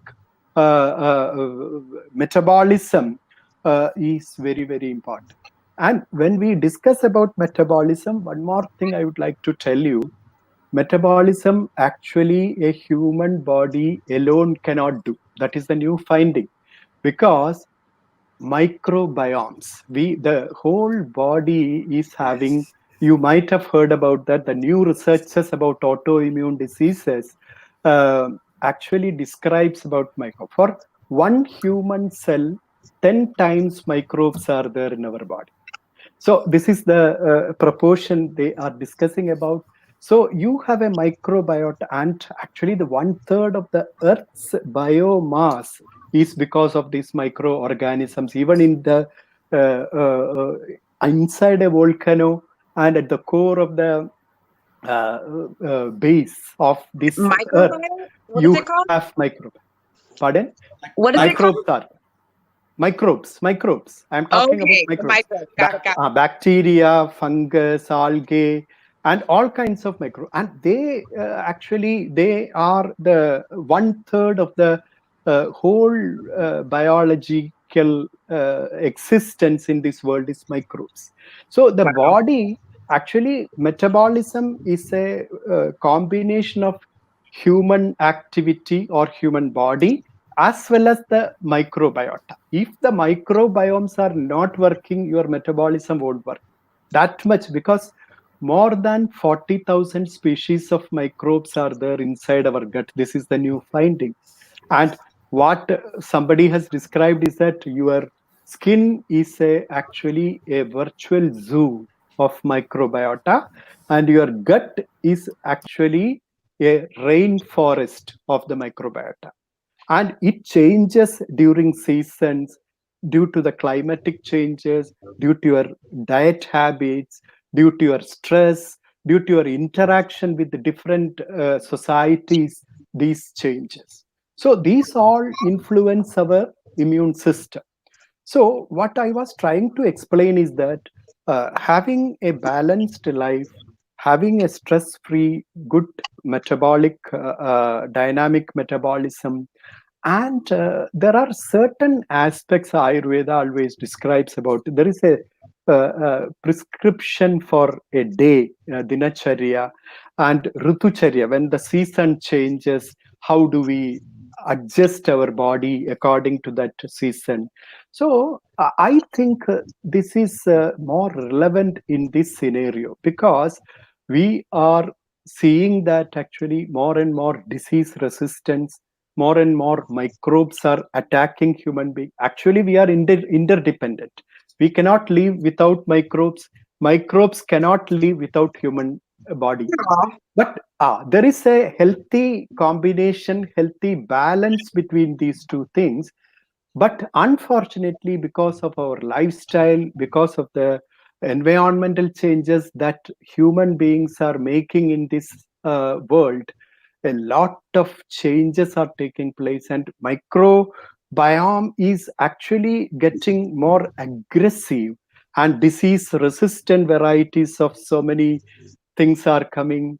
But the very, very, very interesting factor is that in many fossils they have unearthed, they have seen the disease resistant bacteria in so many years before also. So it is not it is actually quite possible, because penicillin, the antibiotic penicillin, has come from a plant, a fungus. So naturally disease resistant strains might have come in those days also. But nowadays we are facing so many problems, because when we are focusing on killing the bacteria, killing the organism, killing this thing, everything, so the microbes are becoming more aggressive and telling us that actually then I will show you how we can, that is why we can attack you back. So many different varieties, it is multiplying very, very fast now, and it is actually very much resistant to any kinds of antibiotics. These kind of issues are coming there. Actually, again, we have to seriously think about having a healthy lifestyle without disturbing the earth, and having a dynamic equilibrium to keep our immune system vibrant.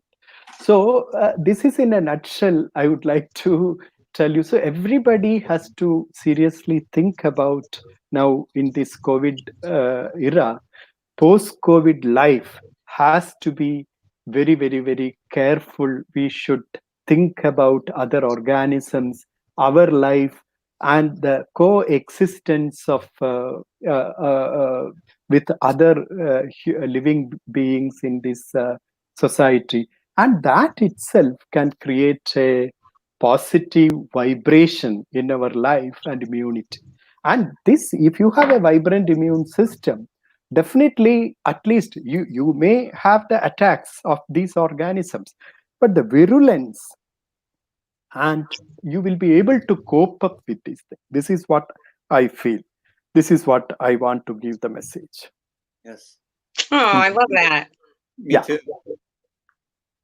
Yeah. You can, please. That was brilliant. Thank you so much for sharing that with us, because I have had compromised immune system. I had celiac disease, but I didn't know it, and so I was eating things that were disturbing the flora in my gut, and ended up with a leaky gut, which made me more sensitive to foods that I would normally eat.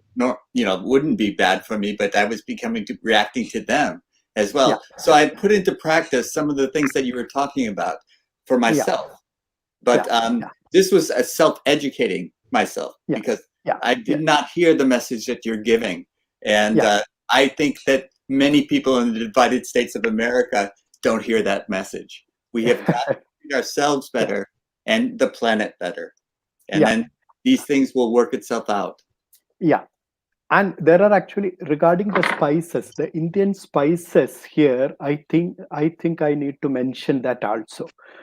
There is a study that oxygen radical absorption capacity of certain food, and that is actually supposed to be the best food which contain lot of antioxidants, and it neutralizes the free radicals, which is actually the ruining our, and which is the main cause of our long-term chronic lifestyle or any kind of diseases.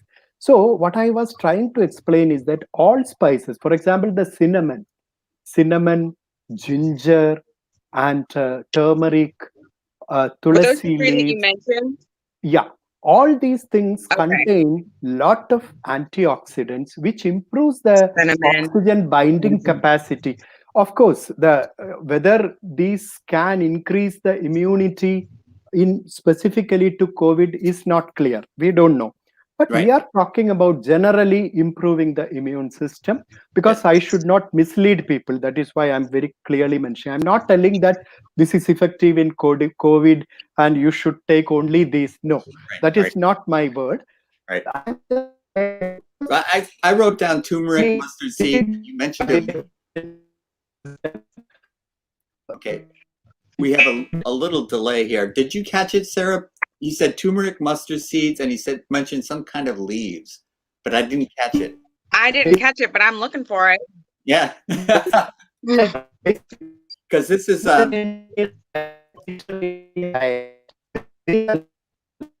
we're having some audio difficulty, Dr. Ramesh. We're not hearing you very well.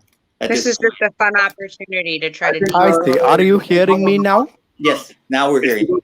Okay. It is basil leaves. Basil leaves. Tulsi leaves. Yeah, tulsi leaves. That is also very important. And again, this pepper, in place of, because in Indian dishes, we generally use this chilies, green chilies or red chilies. In place of that, if you replace it with black pepper, that has more antioxidant property than the other thing. The black pepper has more antioxidants. Yeah. Because I was told to not take the turmeric without black pepper. Yeah, because you can put, because when you prepare, for example, if you are preparing a vegetable dish, you can very well put little turmeric and the spices like cinnamon and black pepper, which is good for your immunity also. Because everywhere, the Indian way, especially in Kerala diet, these spices are very much, in Indian diet generally, in Kerala, black pepper and such things, we use a lot. And we use, because instead of simple filter water, we use water boiled with tulsi, this basil leaves, or water with some herbs.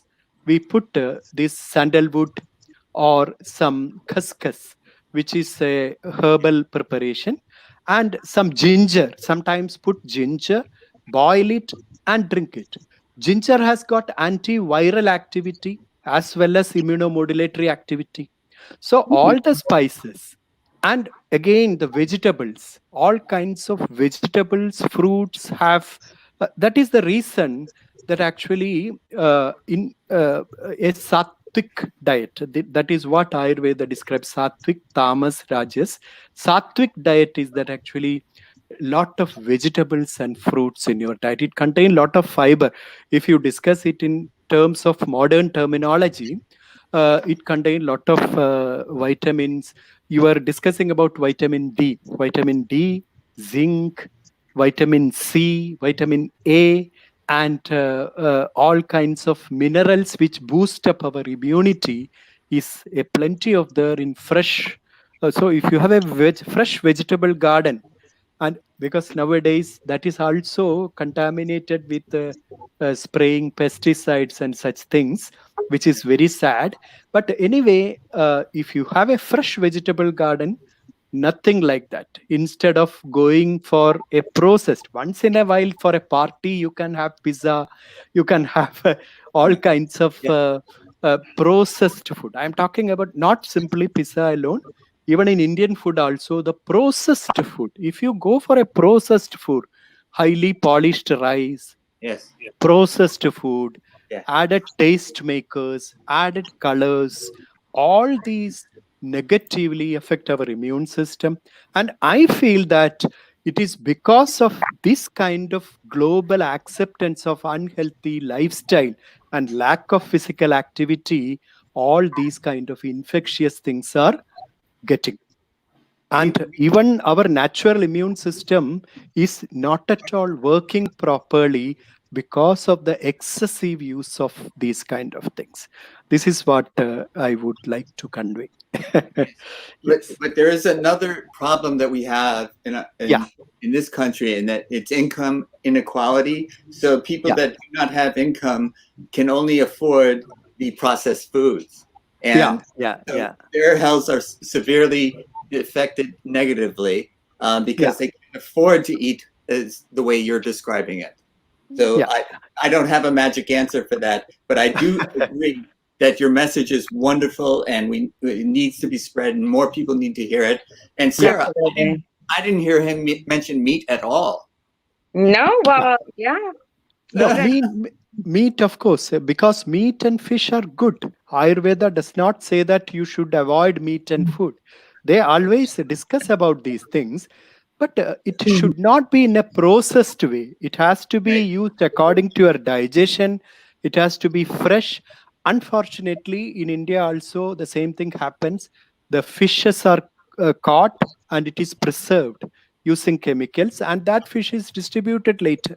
So there is no omega. And our way of eating is that you deep fry it and eat it. Then there is no omega-3, omega-6 in that.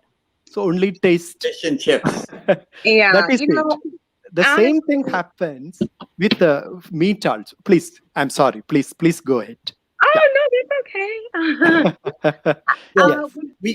We say that we have organic vegetables.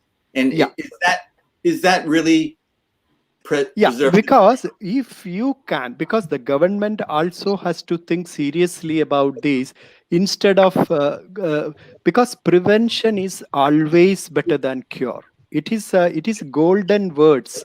Any stage of your life, any season, any country, there is no difference. Prevention is always better than cure. Yeah. So how do we do prevention? Prevention is actually planning your life in a healthy way. Because in my earlier speech, I've told you there are modifiable and non-modifiable factors in our life. Our age, our sex, our hereditary factor, nobody can change. Only you can change your lifestyle, your diet habits, and your exercise pattern, your thought process, everything. If you have a positive thoughts, helping others, and have a broad mind to help others and not to create any problem for others, that boosts up your immunity. That is called Sadvritam in Ayurveda, which actually helps you to think positively and help others. So that kind of thought, because right from the childhood, we should teach our children to do that. Then the world becomes entirely, but now it is a competitive world. Everybody want to grab the money and power and me and my family. I think only about that.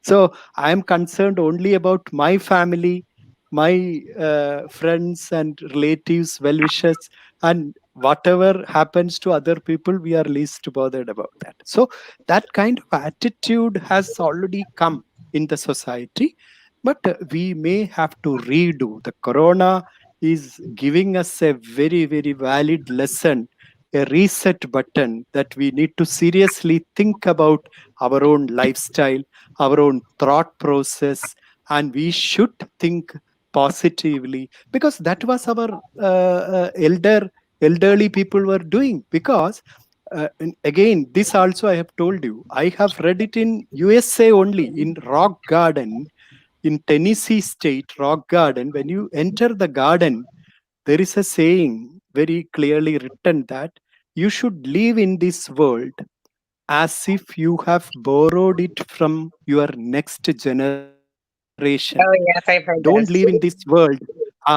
Don't live in this world as if you have got it ancestrally. No, because you have to preserve water, you have to preserve the land, you have to preserve the plants here, you have to preserve the ecosystem here, and that rich, nourished thing you are transferring it to your next generation, so that you have a very broad-minded thought, loving thought, that our next generation, whether it is your child or my child or whoever it may be, another creature's child, whatever it may be, let them live happily in this earth.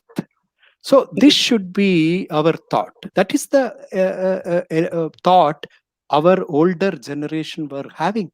And we have lost all kinds of positive thoughts, and we are becoming more and more selfish, self-centered, and we are not thinking whatever happens to other people, we are concerned only about our own thing.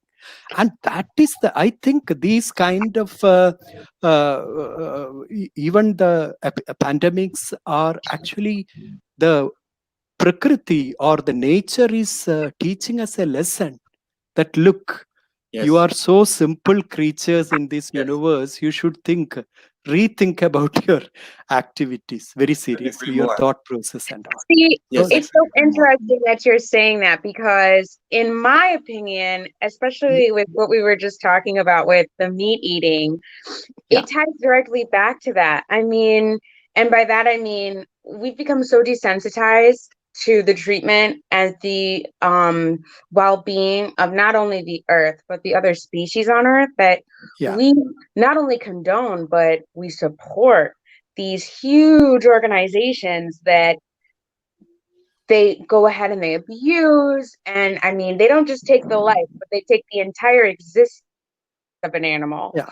And completely control it in a way that's just completely malicious and disgusting and just bad. And we turn a blind eye to it. And it happens Yeah. so wildly and so widely that I think a big thing that we all need to do as a society is recognize there's a huge cruelty, instance of cruelty and misjustice that is occurring on a daily basis that we are all contributing to.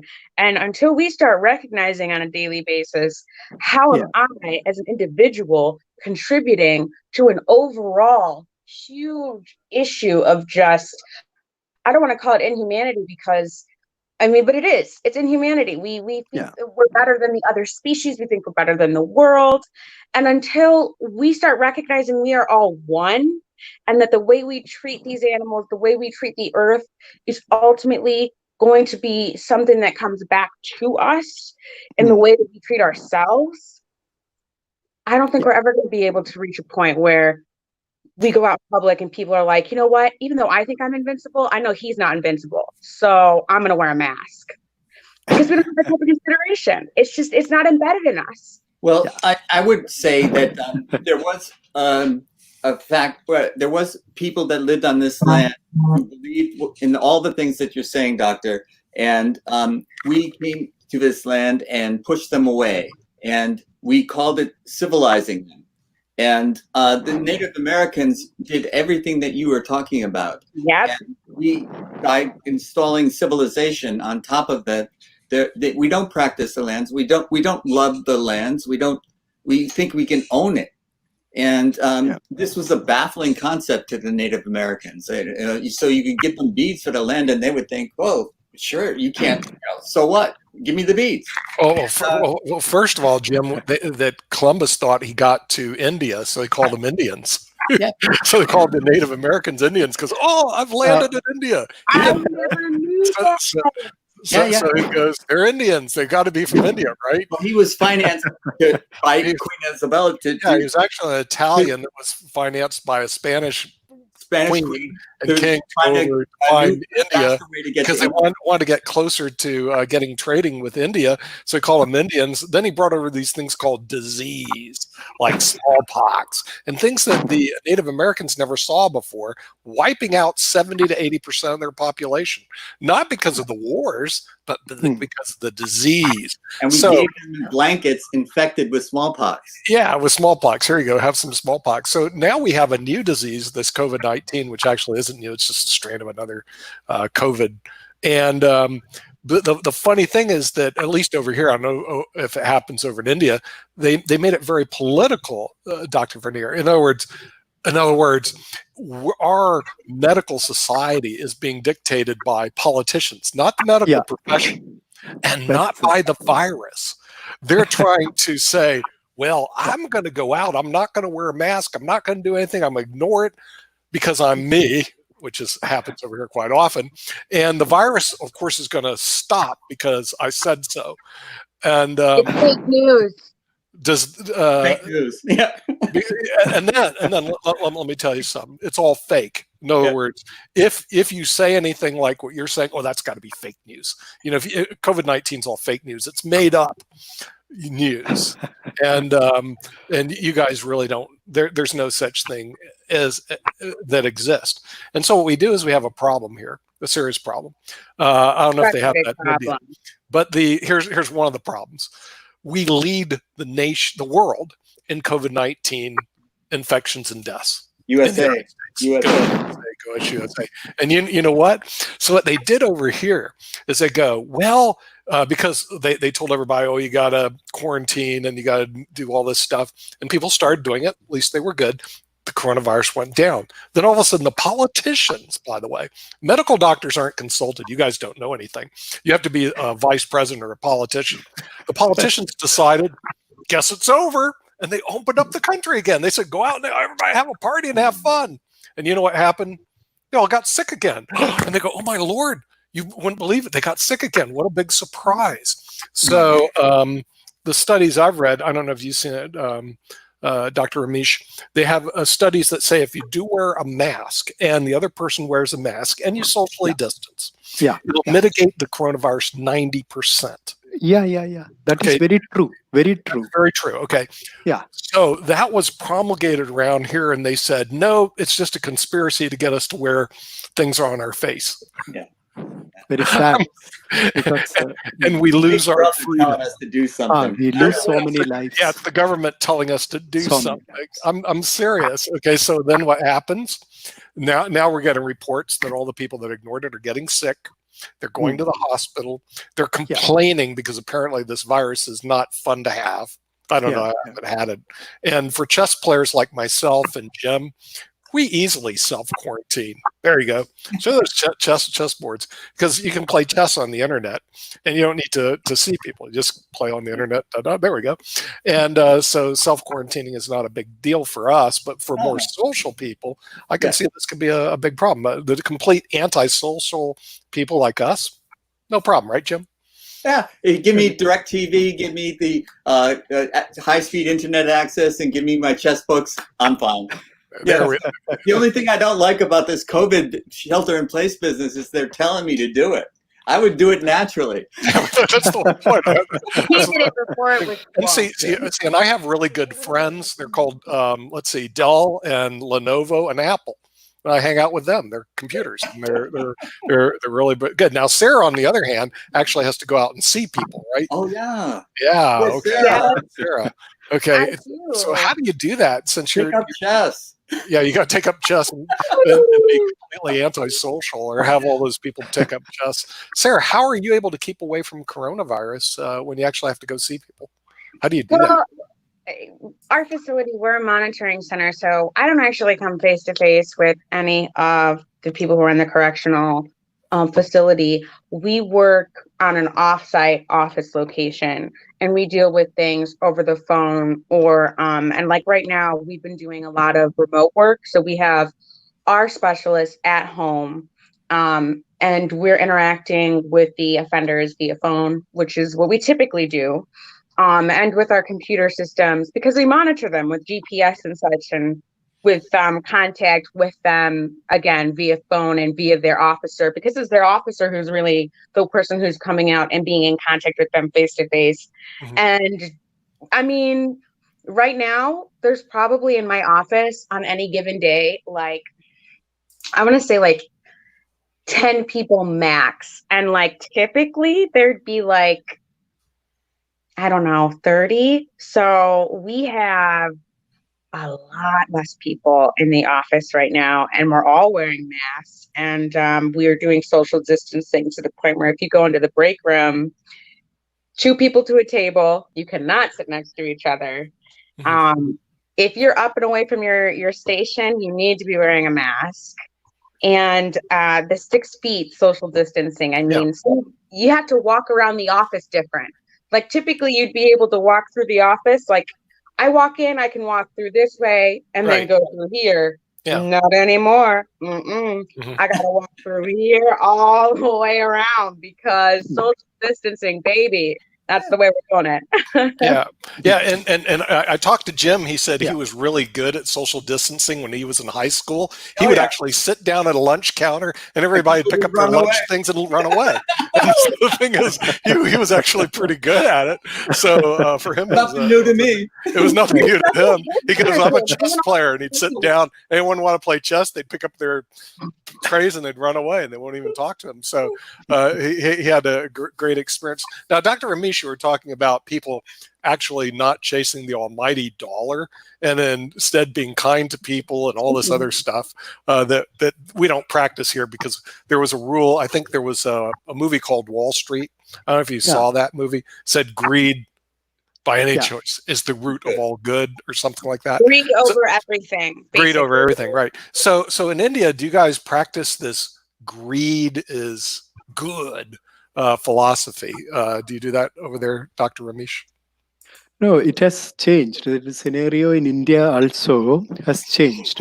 But I'm discussing about all these because ethics, when you learn Ayurveda, there is very, very clear mentioning about ethics. How do you keep the ethics? Do you know what Sushruta, one of our Acharya, or the Rishi says about to treat patients? He very clearly mentions that the patient may not disclose everything to his parents, friends, relatives, and all, but he will disclose everything to a doctor, taking you into confidence. So you have a moral responsibility to treat them like your son or daughter. More than this, what is needed? What is needed? Because this is the pure ethics. And they are discussing about so many things like this. I'm just citing an example. Same way they are telling about when you speak, you should be very clear that actually you should not make so much controversies and don't displease the other person. When you talk to them, talk pleasantly, talk softly, and only because whatever you want to convey it in a very soft manner. So this is what, and you see all creatures, they have a role in this universe. So when you live with them, Atmavat Satatam Pashyed Abhikita Pipiligam. This is the Sanskrit words I am talking about.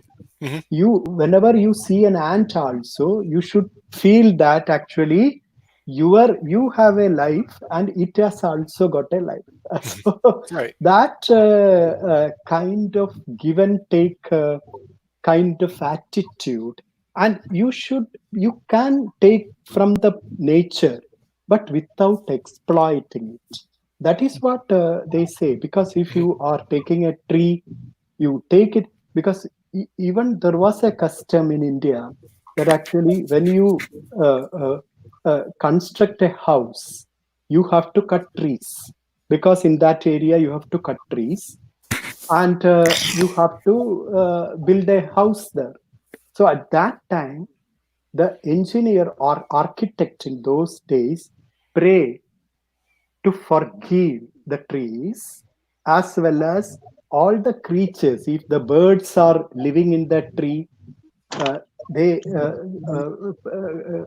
request for apology for cutting the tree and cutting their house, and then they do that kind. It is a kind of culture. It's Right. a kind of attitude that we need to develop. Right. Yeah. It was there. It was there. So in India. where did you learn this attitude? Because I took ethics, but I was in law school before I actually had my first ethics class. So I was able to go through college and MBA. No ethics classes are taught. Jim didn't take any ethics classes in high school or college, I believe. Jim, did you ever take an ethics class? Only in kindergarten. In kindergarten, okay. Kindergarten. But where did you learn this, Doctor? I took an ethics class. That's so strange. You did? You took an ethics class? Where? But I took it for industrial organizational psychology. So think of like a human resources type thing. So I got a master's in that. Yeah. Oh, really? Yeah. Okay. All right. So Dr. Ramesh, where did you learn about ethics? Because I think you have to teach people this. People don't automatically know what you just said. No, this is actually because in Ayurveda, because I am born and brought up in that kind of family, an Ayurveda family, where these kind of ethics are very much practiced. Because I am a pure vegetarian, my parents, my elders, everybody live in a very harmonious joint family system, where these kinds of thoughts are always percolated down. This is what I have to tell you. And people, because every day morning you have to pray and pray for the benefit of everybody, then you start your day and have a good relation, learn the art of sharing with your friends, with your relatives, with your co-children and all. And that kind of attitude, if you can develop in the society, definitely competition should be there, because otherwise people won't progress. But that competition should always be healthy. I should not have my child's first class by damaging another child's future. So that kind of thoughts. And if you see a bird, we should first think that it is a living creature which is living in this ecosystem.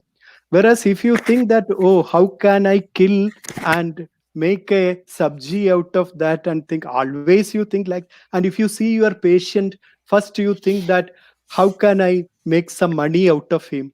So give him a wrong advice and take money from him as a consultation fee. Or I have purchased a new machine, or my hospital has to function.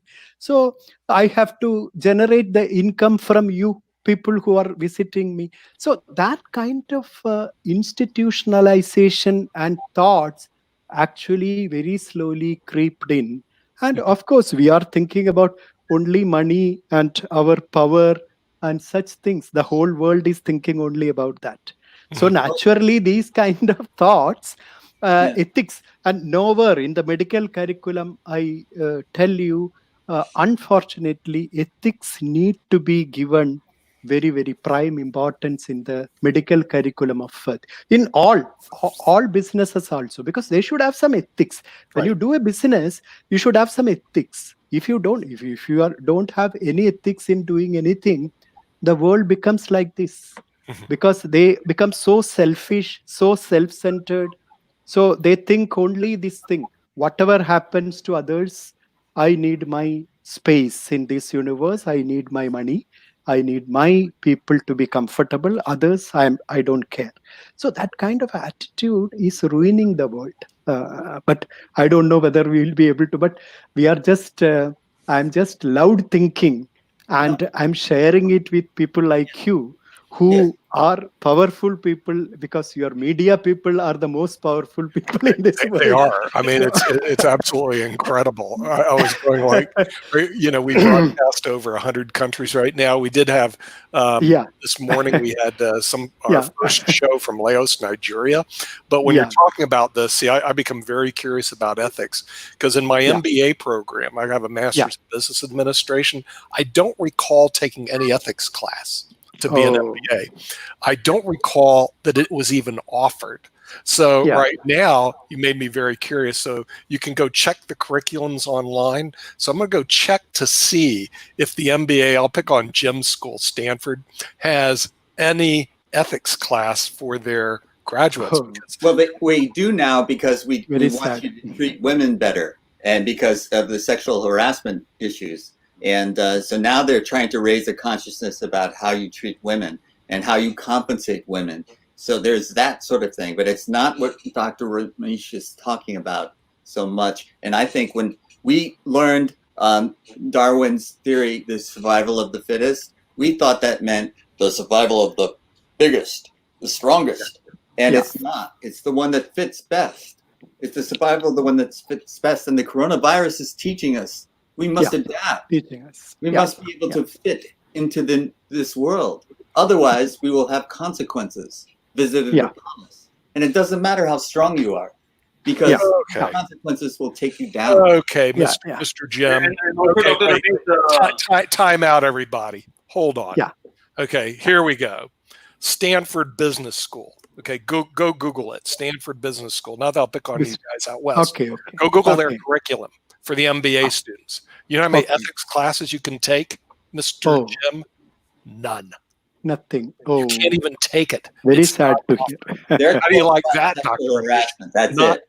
even offered. Okay, now you can take all these other classes, accounting, finance, how to make profits, how to destroy other companies by taking them over, filing bankruptcy, and pulling out corporate income, which, by the way, a lot of the people that get MBAs do. They go to consulting companies, they load the... Listen, there's some really famous people here. They load the company up with debt. Okay, they pull out huge salaries, they push the income up, then they bankrupt the company and they walk away. One presidential candidate, I won't know, did that. You go to Stanford, okay? Now, that's purportedly a good school. You probably even heard of it over there. Do you guys know Stanford? Okay. It has a reputation, right? Here's the reputation. Not that I'm going to pull them down. I know. Not one ethics class. Not one. Okay, that's even offered. Not that I'm going to beat up Stanford or Berkeley, but they're not on my favorite ethics list. How many are due? How many ethics classes do you offer? What? They offer it a law school. I know you have to take it. Go on, Ankit. You know why we don't have the ethics class? Because everyone wants to get the work done by hook or by crook. So you have to get that work done by any means. Then only you'll get your incentive. Okay, so that means no ethics. In law school, you have to take ethics, and there's a multi-state ethics exam. Problem is, with lawyers, you are in a lot of cases a very powerful position. You're a judge, or you're an attorney before a judge, and so you're required to take ethics because there's a lot of ways you can actually manipulate the system to the disadvantage of everybody. So we're required. We actually have to take a multi-state ethics exam. Seriously. Okay, but that's law school. You go to business school. And Monday we're going to have the dean of the Washburn University Law School and the dean of the University of Illinois Business School on our show. Okay, I don't want to put them on the spot, but maybe we should, Ankit. Do you offer an ethics class? I mean, I could actually check it beforehand. Stanford, lawyers and ethics. No, lawyers actually have to take ethics. I don't see that. Nick, before that, we have $1 million question. Who is ethical right now? Who is ethical in the world right now? Who's ethical in the world right now? I don't know, because ethics is a long conversation. Who will teach an ethics class? Who will teach us what is ethics all about? Well, that's a good question. In the Bar Association, they actually have certain rules, because when you're representing a client, you're also an officer of the court. Okay, so you have to be very careful how you deal with the client and how you deal with the court system. So we actually have to take a whole series of ethics, and certain parts of your behavior is monitored by the Bar Association. So, for example, if you commit a crime in the United States and you're an attorney, you get disbarred. Poof, gone. I mean, you lose your bar license. But Nick, when was the last time you heard lawyer and ethics in the same sentence? Well, what they do is, seriously, what they do here in the Florida Bar News, I get every month, they will have people that are disbarred or suspended because they violated the ethics rules of the Bar Association. So they actually do monitor that from a law standpoint. They'll, like if you do certain things, they'll take your license away. In other words, the lawyers learn what they can and cannot do, and then they know how to get around it. Well, Yeah, sort of. But the thing is, at least you know what you can and cannot do. But that's law. In business school, and I just checked Stanford, no ethics class. So it's Dr. Ramesh is talking about ethics now I haven't checked the other business schools because we also have the dean of Yale Business School. You probably heard of that school, right? Yale. Okay, he's been on our show. They're usually on our Monday show. I'm going to go check their curriculum because I do curriculum checks a lot after teaching at Northeastern because I noticed that there's a lot of curriculum that's taught in universities that are missing. In other words, all of a sudden there's no course. I'm going like, are you kidding me? They don't offer a course in that area. But it's quite possible that our business schools that are purportedly the best business schools in the world don't teach ethics. So if you see, what was the name of the company? What was the name of the company that went to India and polluted and destroyed all the Indian people, then pulled out? I don't even know the name of it, but it was a big case. I know. I know what you're saying. Remember that? They were just absolutely horrible. It's a lot of companies we need to figure out which company you're talking about. We have a lot of companies who polluted India. So we have to yeah, I mean, what's happening to our business world? Let's go. Well, maybe I will go to Yale. But I found it interesting. We can take accounting, entrepreneurship, finance, management, human resources, leadership, management economics, marketing, operations, organizational behavior, political economics, public management, strategic management, all this stuff, no ethics. No, go to MIT. It's in your backyard. Well, if I lived up there, remember I teach online, so I don't have to go up there. That's true. But I will. MIT has the Sloan. Nick, with ethics, we have one more powerful word in the business arena that calls lobbying. Lobbying. Lobbying is good. I used to do that in Washington, D.C. Okay, I can tell you a little bit about that. It's called, here's the basic bottom line, Ramesh. If you want some influence in Washington, D.C., Ankit, hold up that thing that Ben's on, okay? Okay, and the Benny Franklin, you have it. See, this guy's got a lot more money than I do. I don't carry cash. It is crazy. Come on, show him the great. Okay. Anyway, the thing is, what you do, you register as a lobbyist in the United States. All right, and then what you do is you give through your PAC money, and I used to do this. Write checks to senators and congressmen. Literally thousands and thousands of dollars. Then you call the congressman and senator up and they'll come see you. Okay. It's real simple. I mean, real simple.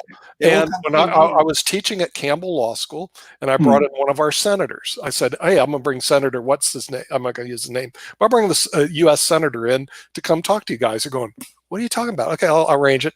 Made a call. And he showed up. And the Campbell University professors are going like, how'd you do that? I said, well, I'm a member of the 12th largest PAC. There you go. That talks, man. That talks in the United States. There you go. Even better. Good old Ben. You know.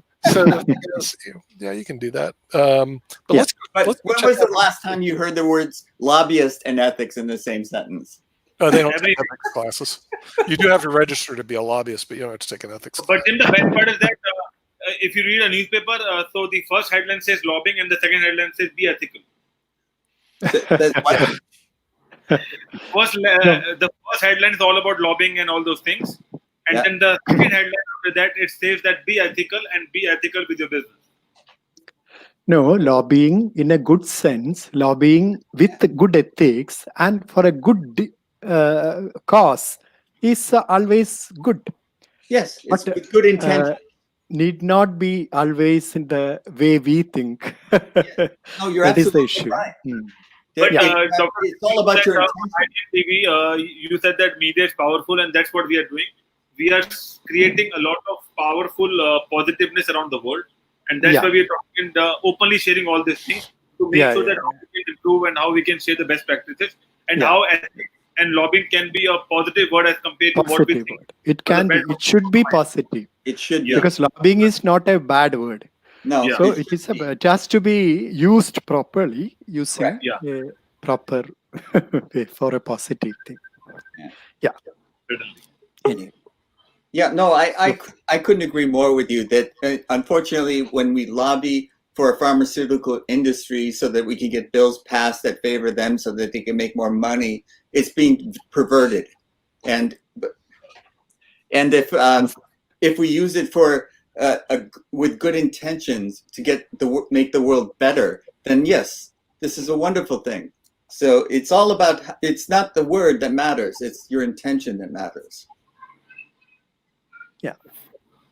Greetings, Dr. Tulla. How are you, Jim? Good to see you. Arrived. Yes. Good evening. Good to see Nick again. Yeah, we're trying to look up ethics, and I'm going through the. I went through the. Dr. Ramesh was telling us about being ethical. Now in law school, I had to take ethics. Business school, I didn't have to take it, but here's the thing: in business school, it doesn't exist. In other words, you don't take an ethics class because they don't even offer it. So I checked Stanford's business school curriculum, no ethics class offered. Now I'm looking at MIT. I haven't found one yet. So interesting. From D to F. I know, right? It's going to take me a while to go through. MIT has a lot of different tracks. So it's going to take me a while to go through to see if they have an ethics class. Ethics class, one, not just several of them, but they don't have any. So the thing is, when Dr. Ramesh was saying, well, we really need to teach people to be more ethical, to be good to other people, to be good to animals, to be good to society, to be good to our global environment, then I go to the business schools and they say, we're taught to be this way. What are you talking about? We're taught to be this way in kindergarten, but then we start to unlearn it as more we progress. So I found that to be quite interesting. I'll do a report on it because he made me very curious, in the education area, whether or not ethics are even taught. I don't want to put Dr. Tulla on the spot, but in medical school. No, but I'll be very candid with you. I don't know. I mean, see, Ankit is, he is a youngster among the lot. No disrespect to Jim. You're still young and hot and happening, so there is no disrespect to you. But see, what has happened is during my schooling time, I'm talking about ages back in the 70s and 80s. So in the school curriculum in India also, we had one class which was known as, there were different names for it in different places, but we used to call it a moral science class, right? So it was basically just to teach us the basics of the society living in which we were taught. What is right, what is wrong? How should we interact with people of our age, senior to us, junior to us? So there was a lot of things happening. I don't know, Ankit, whether you've gone through these kind of classes, because when I see my children, in this, so they don't have anything like this in their curriculum. So we have a moral science class when we were till the class of 6th level, and after that it's all about taking science and maths and talking about doctors, engineers, and all those things that are coming, and then people forget about moral science.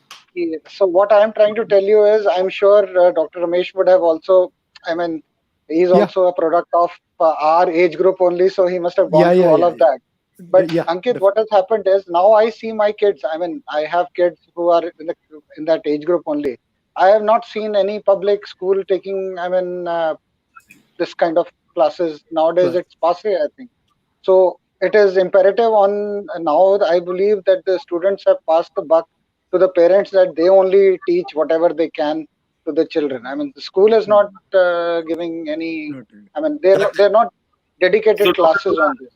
Yeah. I'll tell you what's happening in India right now. All the schools are taking Zoom classes, and what's happening in the Zoom class, mostly they are sharing videos from YouTube and Google and all those things. And why they are doing Zoom classes? Do you know that? Why the Zoom classes happening during the pandemic? Because of the tuition fees. They need the fees every month, so that they keep getting those cash, and as for attendance, they are not taking any attendance. Whoever will join, it's all their point of view, and people are also recording those classes and supplying and taking money out of it. And what happens is that every student needs a laptop, because we don't have laptop for each and every individual in India. And when parents both are working, they have their offices at 9 a.m. in the morning. But the student or the kid, he's also having a Zoom class. So everyone is using technology, and it's difficult for parents to teach the students at this point of time, because they're also having a tough time. There are very less jobs, and people are struggling with it. And in that class, nothing is happening. Well, there is nothing what you can see happening. It's just a matter of passing the time and just taking care of it, basically, because everything is all about Google and YouTube and all those things, which is already available from all those other factors. I hope you understand what I'm trying to say. Yes. Yeah. Because I do remember, I'm sure Jim would be remembering and Nick would be remembering the good old days which we had. I mean, if we wanted to read about something, we used to go through 100 books. Yes. Yeah. And Google has made that very easier. I would have Very. loved if Google would have been in our era. Yeah. Right. The But amount of effort I which do it want to took say for what us. my experience was. We had, in our educational systems, we had civics classes. And civics Yeah. classes were to teach you to be a good citizen. And now we don't have civics classes anymore. Oh. So Yeah, we don't care if we're a good citizen anymore. But the thing is, even in higher education, like I said, and I'm going to check that because Dr. Ramesh has now made me interested in this topic of ethics, because they do require that as a lawyer. You have to take it because lawyers, too many times you're in front of judges, or you become a judge or you become an arbitrator, and you have to be keenly aware of issues like conflicts of interest. Where somebody pays you to represent them, then someone else pays you to represent them. Come on. And they just tell you, look, if you do stuff like that, we're going to disbar you. I mean, they just can't have people like that in law. But then I find it interesting as I flipped over to the business schools that it's like ethics don't exist. Now, if that's true, that's a big problem, I think, Dr. Ramesh, that we're not teaching ethics in business, because there's a lot of business people that are also in very powerful positions. And there was one in the United States, I don't know if it got over to India, where there was a big push on opioids here in the US as a form of pain. And I know we had a pain specialist on earlier, and I'm almost going to ask him about that, whether or not opioids are pushed over into India like they were here, because they're very profitable, very powerful medicine, but very profitable to prescribe, and people became addicted to it. It was like cigarettes. Follow the money. Follow the money. But the company that was doing it was making billions, not millions, billions of dollars, pushing opioids down the pike. And what they would do is they'd pay the doctor cash to go prescribe opioids.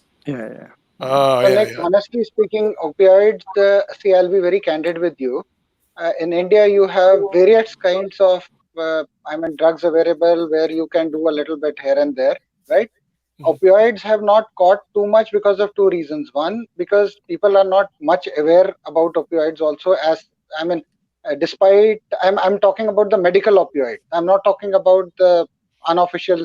We have the bhang and the ganjas which are available. They are also derivative of opioid only. So they are basically opium derivatives only. But what has happened is that nowadays, there are special kinds of lollipops, which we call them lollipopsicles, which are available. And there are certain kinds of opioid patches also available, right? And they are ideally, it is a prescription-based medication. You cannot prescribe it like that. So in our country, we have certain rules that only the doctors can prescribe it, and that also it has to be done on the letterhead of the doctor, and there has to be a stamp of the doctor, right? But see, laws are meant to be broken, so there is always going to be this where people are going to get their hands on, and that's what it is. But the government as such has kept a lid on it, and I have myself tried to procure these without telling the chemist sometimes that I am a doctor, and my experience in Delhi has been good. They did not give me the product unless until I took out my letter pad and then stamped it, and which is a good thing. I was just seeing whether we can give it or not. So that's a good thing which has happened. But then I've not tried it all over. I've just tried it generally in the pharmacies which are near hospitals, and I was in fact pleasantly surprised when they refused to give me the medication. So that is what it is. Ankit, what's TB? Tuberculosis. Are you kidding me? It's a bigger killer than wow. I didn't know that. Tuberculosis? I thought there was a cure for tuberculosis. I didn't think that was There is a cure. Unfortunately, we need to understand that. See, Nick, you are seeing one part of our country, right? So the program in which you are interacting with people are maximum people who are living in tier 1 cities, right? They are the you're not interacting with people who are living in suburbs and people who are living in even the people you are interacting with the villages.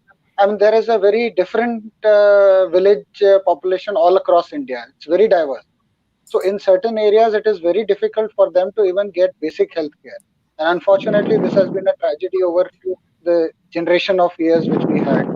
So the governments over a period of time have tried to, I mean, do something around it, but unfortunately, they have not managed to do, I mean, what ideally should have been done. Wow. Because I mean, the vested interests were there for other things. Unfortunately, health was never on the radar of any government. Any government means any government. Mm-hmm. Okay, so that is why this is the tragedy where we are in. And unfortunately, I see this happening in US also. So I mean, if it was only happening in India, I would have said that maybe we were careless about it. But I presume US is also in the same sordid state of affairs. Yes. So it just tells the story. Ultimately, politicians everywhere remain the same. I'm sorry. I mean, unfortunately, right. The thing is, unfortunately, right. The problem that we have, and then Jim brings it up, and it's been up in a lot of studies, is that half of the United States can't get their hands on $400. In other words, 50% of the U.S. right now don't have $400. They live paycheck to paycheck, if that, and they're not doing very well financially. The top 10%, especially the top 1%, the average person there will have $8 million in their bank account. 8 million. They'll make over $1 million a year, and they live pretty good because, you know, if you're making, as a matter of fact, reason I had to leave the phone call is that I had a doctor client. About half my clients over here in the United States are physicians, and he's in Florida and he's making $4 million a year. And I'm going like, okay, I mean that's you know, American price, but if you look at anywhere, that's an enormous amount of money to make as a physician to pull in $4 million a year. You know, you don't have to work that many years to do that. And but we see here is this huge skew of money. In other words, like at the top, tons of money, and then as you go down below, not so much money. I mean, it's just the way it is. And the other problem, Nick, is that this is a problem with the capitalist regime everywhere. See, capitalism speaks of that only. They cannot. I mean, see, you have to accept it that America is a capitalist country, right? Oh, so definitely. there, you have people who are innovators. You have people who are, I mean, entrepreneurs, and you basically take pride in that, right? Unfortunately, in India, see, we have had this cultural thing of being, I mean, businesses have always been looked down upon until the recent very few years. So there has been this tendency that we pull down businesses. Entrepreneurship was never promoted in India, but then we have got our advantages. I mean, we are a typical amalgam of a mixture of a socialist versus and a capitalist country. We are somewhere in between. We are neither truly socialistic nor truly capitalistic. So we are in between somewhere. But see what has happened to you guys in US. For example, Nick and Jim, I'm sure.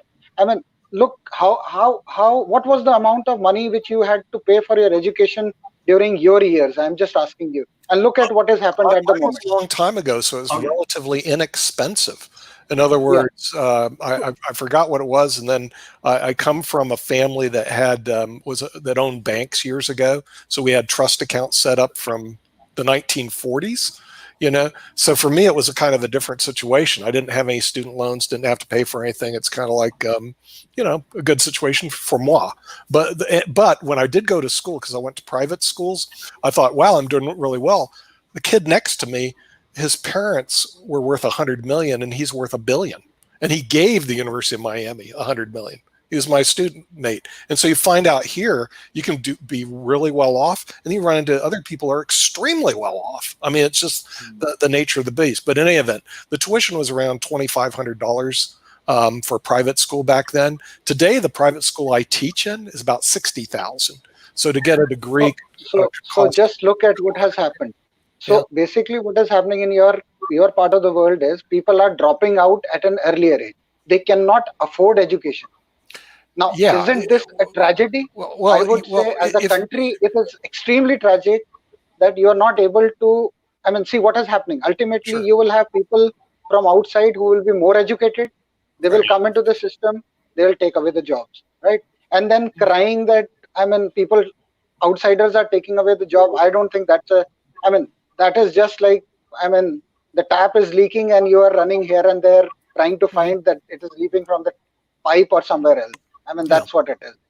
Yeah. Well, if you're in the top 1%, you can afford that education. It's not a problem for the top 1%. Remember, they have $8 million they can afford. Then the problem is that 99% are not able to. That's the problem. Okay. And the other problem is that, Dr. Tulla, a lot of them try to go to these private schools, not realizing they're not in the top 1%. Frankly, they don't belong there because they can't afford it. So they go out and get student loans to go. And then the student loans are a huge burden when they graduate, but no one counsels them properly to say, stop, don't spend all that money on education, because at the end of the day, you're going to have a huge debt to pay and you can't make it back. Okay, well, how could Johnny Jones, how can he go? Because Johnny Jones' parents is worth $1 billion. They go wherever they want, and you're not. Okay, and so the thing is, even though we talk about equality, that's baloney. There's no equality because there's economic inequality, and it's big. It makes a big difference. I mean, I spent most of my career prior to getting into qualified plans working in what I call the estate planning field. In other words, working with high net worth people. So my clients were the founder of Dunkin' Donuts. You know, he had multiple homes. He was doing quite well. The president of Philip Morris, same way. The founding family of Coca-Cola. They live a different lifestyle than the average American. And so the thing is, can their kids go to all these schools and pay it? Sure. But they're not equal to the average American. It's not even close. And so the thing is, this whole concept of equality is garbage. You know, it doesn't exist here. And Nick, it's a myth. Is completely correct. Of course I'm correct, Jim. I'm a master chess player. I'm always correct, right? I did not go to Stanford, but my wife did, and I married into a multi-generational Stanford family. And the fact is that they don't think that they could go today. You know, although all the generations did, now the next generation can't. Oh yeah, I totally agree with you. In other words, the thing is, the thing is, my son went to Duke, but he got a full scholarship. But I worked with him.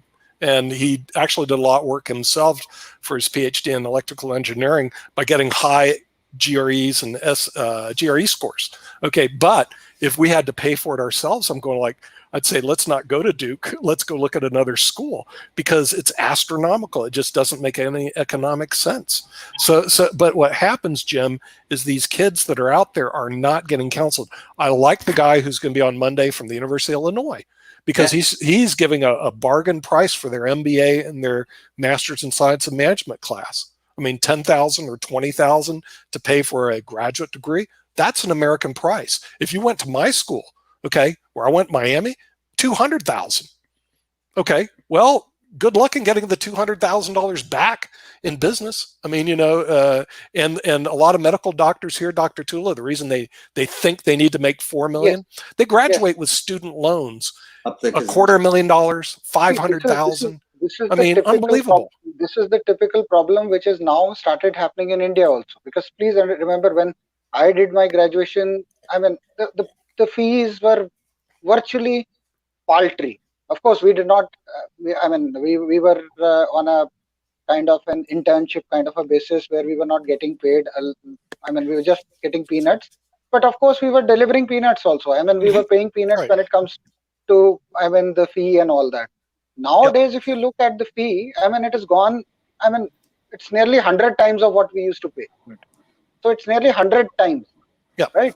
So what happens is so now what has happened is suddenly people have realized that, okay, we are not, I mean, there is a good amount of course which takes, for example, to reach at my stature as a plastic surgeon, graduate pass out, you will require 5 years of MBBS, 1 year of internship, 3 years of MS general surgery, and 3 years of plastic surgery. So that makes it 6 plus 3 plus 3, 12 years. 12 years at one stretch. And how much is the budget for 12 years, sir? So my time, the budget was very less. Today's time, the budget is going to be haywire. Okay, if you did that in the United States, then what happens is the people, when they come out, they have this tendency of going back and they're thinking that, okay, look at my peers, they were earning from just graduation. I am not doing anything. So that gets into a rat race kind of a mentality. Yes. So that is where it comes from in US also, I presume, that once they are studying for a period of time, they get into that rat race mentality, which should not be there, because if you subsidize education, I don't think there is any problem in that. Yeah. I believe the concept of education should be education for all. It should not be education for someone. I mean, see, you just can't have that. Also, Dr. Tulla, I think that we need to cap education as well as medical facilities, because these both things are for humanity. Yes. And if you need to make it privatized, that also there should be a cap of profits. So you can have this much amount of profit. After that, you need to give back to the society. Because in India, what was that word, give back?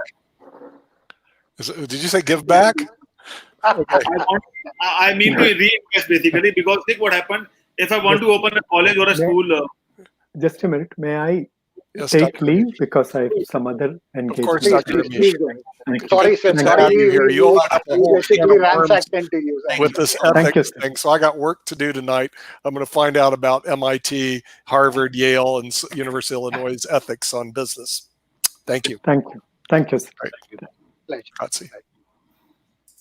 So Nick, what happened in India that if you want to open a medical college or a school or maybe a hospital, if you have a good plan, government will give you free land. Really? I did not know that. The land. Yeah. The land.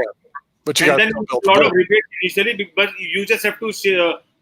You just have to share some amount of beds with the government for EWS and below poverty line patients, and that's about it. And there are a lot of ethics, lot of liaising, lot of lobbying involved in that as well. Right. And also, I don't have a correct number, but to be an MBBS from a private college in India, private medical college, it requires a lot amount of money. Mm-hmm. So I think Dr. Tulla must be knowing that how Yes, much money. yes, absolutely. It requires a lot of money basically. So as I told you that it's 100 times what we used to pay. So it's nearly 100 times. 100 times, 100 times. Yeah, right. Yeah, no, I understand that. Yeah. I was just kidding. I was trying to figure out how expensive it would be if I went to private schools and got all the education I did. It would be about $700,000 today. But I didn't pay that. It's a challenge. Honestly speaking, the governments all across have to subsidize. See, you cannot. I mean, you need to understand that America is great in entrepreneurship. So if you look at people like Bill Gates, they've dropped out of school, but they are not role models. Bill Gates doesn't consider himself a role model that he dropped out of school. No. And in many of his interviews I've seen, he never advises anyone to drop out of school. He said, I got lucky. That does not mean that you get lucky. Hey, Dr. Tulla, because I used to live in Seattle, and my wife's family founded a company called the Westin Hotels. I don't know if they have them over there, but they were big. Yes, they have branches in India. Well, if you go look at it, you'll see her family. Let's see, who was it? I'd have to go get his name. It was founded. You go Wikipedia because I had to fact check it. It was founded in Yakima, Washington, where she's from. And the thing is, it was Dupar was the name. Okay, and so her cousin aunt was good friends with Mary Gates, who was Bill Gates's mom. All right, and if you know the Gates family, dad worked at Preston Gates and Ellis, a law firm. Okay, so the thing is, and he went to Lakeside, which is a private school in Seattle. This guy didn't come from nothing. This guy was already pretty well off financially. So if he dropped out of Harvard or stayed in Harvard, it wouldn't make any difference to him, as opposed to a regular student. He was in a different world, in a different group of people. And so the thing is, what you find out, all these people that became billionaires were probably destined to be successful no matter what.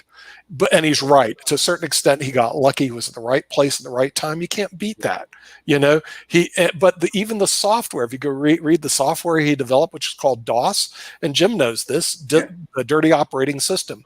Who wrote the software program? Was it Bill Gates or was it Tim Patterson from Seattle Computer Works? Who wrote it? Tim Patterson. Yeah, right, from Seattle Computer Works. All Bill did was buy the software from Tim and then license it to IBM.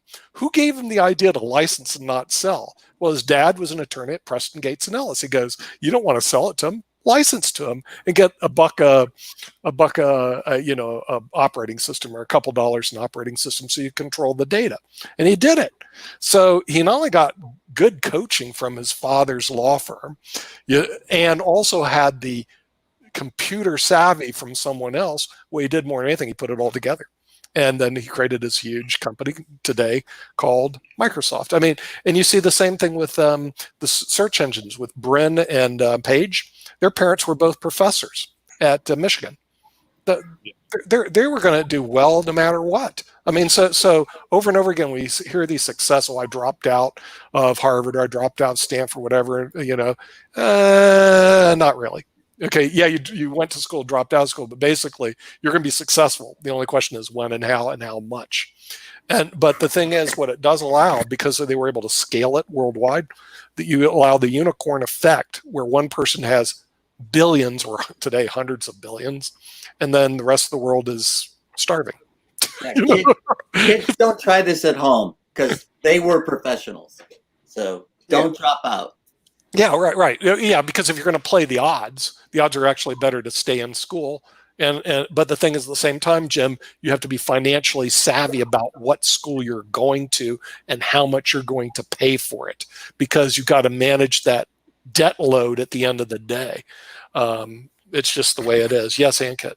But there is one more thing, Nick, that education is something which obviously everyone wants to have it, but skill and exposure is something which is required at this point of time, because in the global world, if you don't have skill, you won't be able to sustain. And if you don't have that right exposure, if you're not there at the right time, maybe, so I'm in Delhi right now. If I'm not there in US at some point of time, I won't be getting those work which I'm doing right now. So it's all about exposure, it's all about skills. And if you don't have skill, you won't be able to sustain for a long period of time. So education does give you a break, but you have to keep on doing it and keep on learning it. That is what's more important. And that's what those dropouts did. They might not study, but they were doing something what they wanted to do, and they will keep on doing the same process again and again. And that's why they have become billionaires. And I'll tell you, the youngest billionaire right now we have is from India. Really? He's just 24 years old, and he runs a company called Oyo Rooms. Yeah. And what they do is they buy rooms from hotels, and then they have a big website which I think covering like 15-20 countries right now. And then they supply the room at a cheaper price. Really? Okay, so he resells rooms. Okay. And what our schools should be teaching us is how to learn, and not to pass a test, but how to learn. Because when I graduated, I didn't have any skills, so I had to teach myself the skills that I needed. And every step of the way, the ladder that I climbed, I had to teach myself again and again and again. And the schools don't teach you to. I had a professor that was my father, and he taught me how to learn because he taught himself. And so I grew up with books everywhere. The shelves were all full with books. And that was not a normal child's experience. Yeah. They did not grow up with books. They did not grow up with the. Well, you don't need to grow up with books today, do you, Jim? You need to grow up with this. Yeah, the computer. But the thing is, you also have to know how to use this tool effectively, because it has a lot of knowledge on it. But you got to be able to figure out, okay, how am I going to use this tool effectively for my education? I think you can find a lot of education on there. The other thing is you got to be able to decipher what is real and what's memorized. That's for sure. Okay, because once we have these mobile phones, no one talks about the libraries and all those things, because library is a different culture. People go to library daily and study and all those things. And now there is no library because it's all about Google. Right. Well, that's because you can, I'm not going to say this, but Jim knows that as chess player. I mean, who needs a library when you have access to all this information on the internet? Now, I have some old chess books here, but Lord, I can go to the internet and grab all that information I need. So, and he writes his book, Just for Dummies. Okay. Which I'm sure is a great book, because the For Dummies series sells like hotcakes. Smartest thing I ever did in chess. Yeah, the smartest thing I ever did was write a book for dummies. Okay, but the thing is, those things, people do still tend to read books, just like newspapers. People still do it. People listen to the radio. People still read books. But that's people our age. But people our age. But that's also not the growing industry. The growing industry is right here, which we're doing on IBM TV through the internet. Absolutely. And scaling through the internet, where we have a global reach. And you already know this, Ankit. Our reach is 4.3 billion people right now. And now, No, it's higher. 4.3 plus 1.4 1.4 from China. So Oh, now yeah, we from have China. Well, The thing is, it's hard to get the data into China, but basically you have a huge reach in a media sector, which, like Dr. Tulla says, is a very powerful sector. In the United States, we are controlled by 5 corporations. They control and people don't even know, they control everything you see and listen to relating to the news. Right now, you know what sells? Riots, bleeding, murders sell. There's a lot of cells. COVID-19, as long as people are dying, okay, bleed, it leads. That sells. In other words, if I want to right now listen to the news, it'll be about race, riots, murder, more murder, bleeding, people dying over and over again. Okay, and you listen to it over and over again. Does anyone do like Dr. Rakesh was talking about ethics and stuff? No, because that doesn't sell. No one wants to listen to that ethics stuff. Yeah. Medical doctors like Dr. Tulla. No, we don't want to listen to that. Let's bring those politicians on. Do you know it's so hard to listen to a medical doctor on our media, Dr. Tulla? They don't bring them on television. You get to listen to politicians discuss COVID-19. We have doctors on TV, but they're just selling their own products. Yeah, so that is I absolutely endorse you on that, Jim, that what has happened over a period of time is that doctors, they need to dissociate. We need to understand, we doctors need to dissociate from the corporate and the big houses, right? Our prime duty is towards our patients, not towards these big house corporations or anything. Even if you're working in one of the corporate hospitals, we need to understand where our loyalties are. Our loyalties are only and only to the patients which we are treating. And this is how it should remain, right? We should see what happens. Typically, what happens is that if you got a problem with, suppose a hospital unfortunately gets into a scandal or anything, you see all the doctors coming out, rushing, all guns blazing, trying to protect. My only thing is, and I disagree a lot with my medical colleagues, that we should not get into that. That is not our job. We should do what is our job. Our job is to treat, and that is what we should, restrict ourselves into. Leave the politics of things aside. Yeah, this has to happen with every. The doctor medical ethics remain the same all across the globe. Right. There is nothing different in Indian education and American education when it comes down to doctor ethics. They remain the same. But what happened to us, Dr. Tulla, is that if you made a mistake or you thought you were told that you were made a mistake, you could get sued. So the malpractice insurance went through the roof. And so doctors had to pay for the malpractice, and then they had to pay for the insurance, and they had to do all these things that weren't about the patient at all.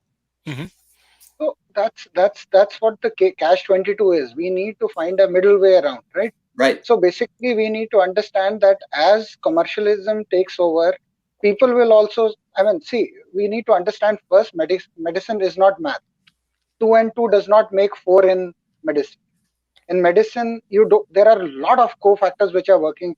For example, it's just like you can say maybe a game in an open area, right? So you're playing basically football in an open area. You don't know, maybe there will be sunlight, maybe there is going to be wind, maybe there is going to be rain. So you cannot cover all bases in medicine, right? So you need to understand that there is going to be sometimes that, if no doctor wants to kill anyone. Why will any doctor want to kill anyone unless and until he's a psychopath? You just tell me, who will want, even if a doctor presumably is a loose character, he is a moron of the first order, still he will not want to destroy his practice by doing things wrong or killing people, right? So all said and done, every doctor will want that their practice should flourish, and for that they want to have a good reputation. No doctor wants to have a bad reputation, right? So the intent is always going to be there. Unfortunately, sometimes things are not under our control, and sometimes our skill level is also not up to that level. So we need to understand that we need to first analyze ourselves, that how skilled we are, how educated we are, how much confidently can we treat a problem. if we are not in a situation of treating that problem, it is best to tell the patient directly that refer him to a colleague who is better equipped in that, because you cannot be you cannot be a jack of all trades. True. Right? That is You true. cannot be, unfortunately, right? So it looks very good on paper that I say I'm a plastic surgeon, maybe I can do everything. I do not. I have my own certain things which I do excellent. There are certain things I'm not great in. And those patients, if they come into me, the first thing I'm going to tell them is that, see, I'm not a master in this. I would suggest that you go to this gentleman because he is better than me in that. But the first thing is to accept it, that you're not great in everything. But it sounds like he has ethics. So this is what we need to. No, it's not a question of ethics. It's a question of, please understand that ultimately there is a responsibility of us towards our patients also. Right. For example, if I went to a doctor, let us presume I'm a doctor myself, and I went to a colleague of mine, and he thought that I would be in safer hands with someone else. So what is he going to do? Refer you.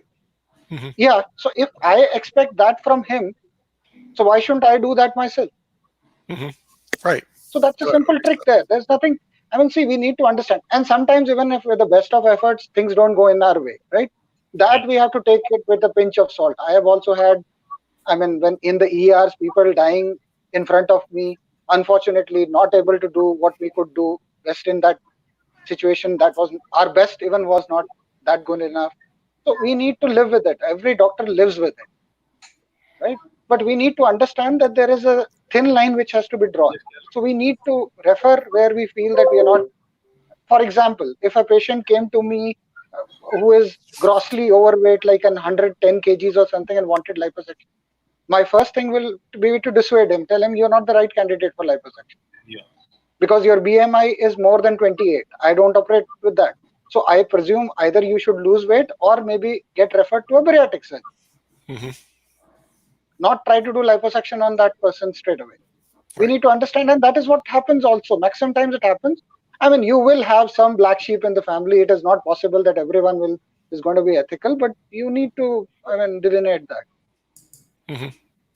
And I think, Dr. Tulla, that's why doctors are more accountable than any other profession. But I have a question for you. I mean, I know that it happens in India, but generally around the world, if a patient comes to you and he is obese, so do you refer to some doctor, or do you refer to a hospital, or do you just say that go and see a bariatric surgeon? So, see, the first thing is, see, when, for example, an obese, let's presume a lady came to me, right? Now we first see how much is her height and what is her weight, right? And then based on that, what is known as a body mass ratio we take out, which I'm sure Dr. Sagu would have also explained to you, what is known as a BMR, right? Now, please understand that if she does not have any, see, first thing always is tell them that you should try diet and exercise, right? That is the first thing which should be always told to them. And you should also look at the psychological levels. You should assess them, see if they're going to do that or not, right? And if they are hell-bent that no, they've tried, or are you sure that they're not going to do?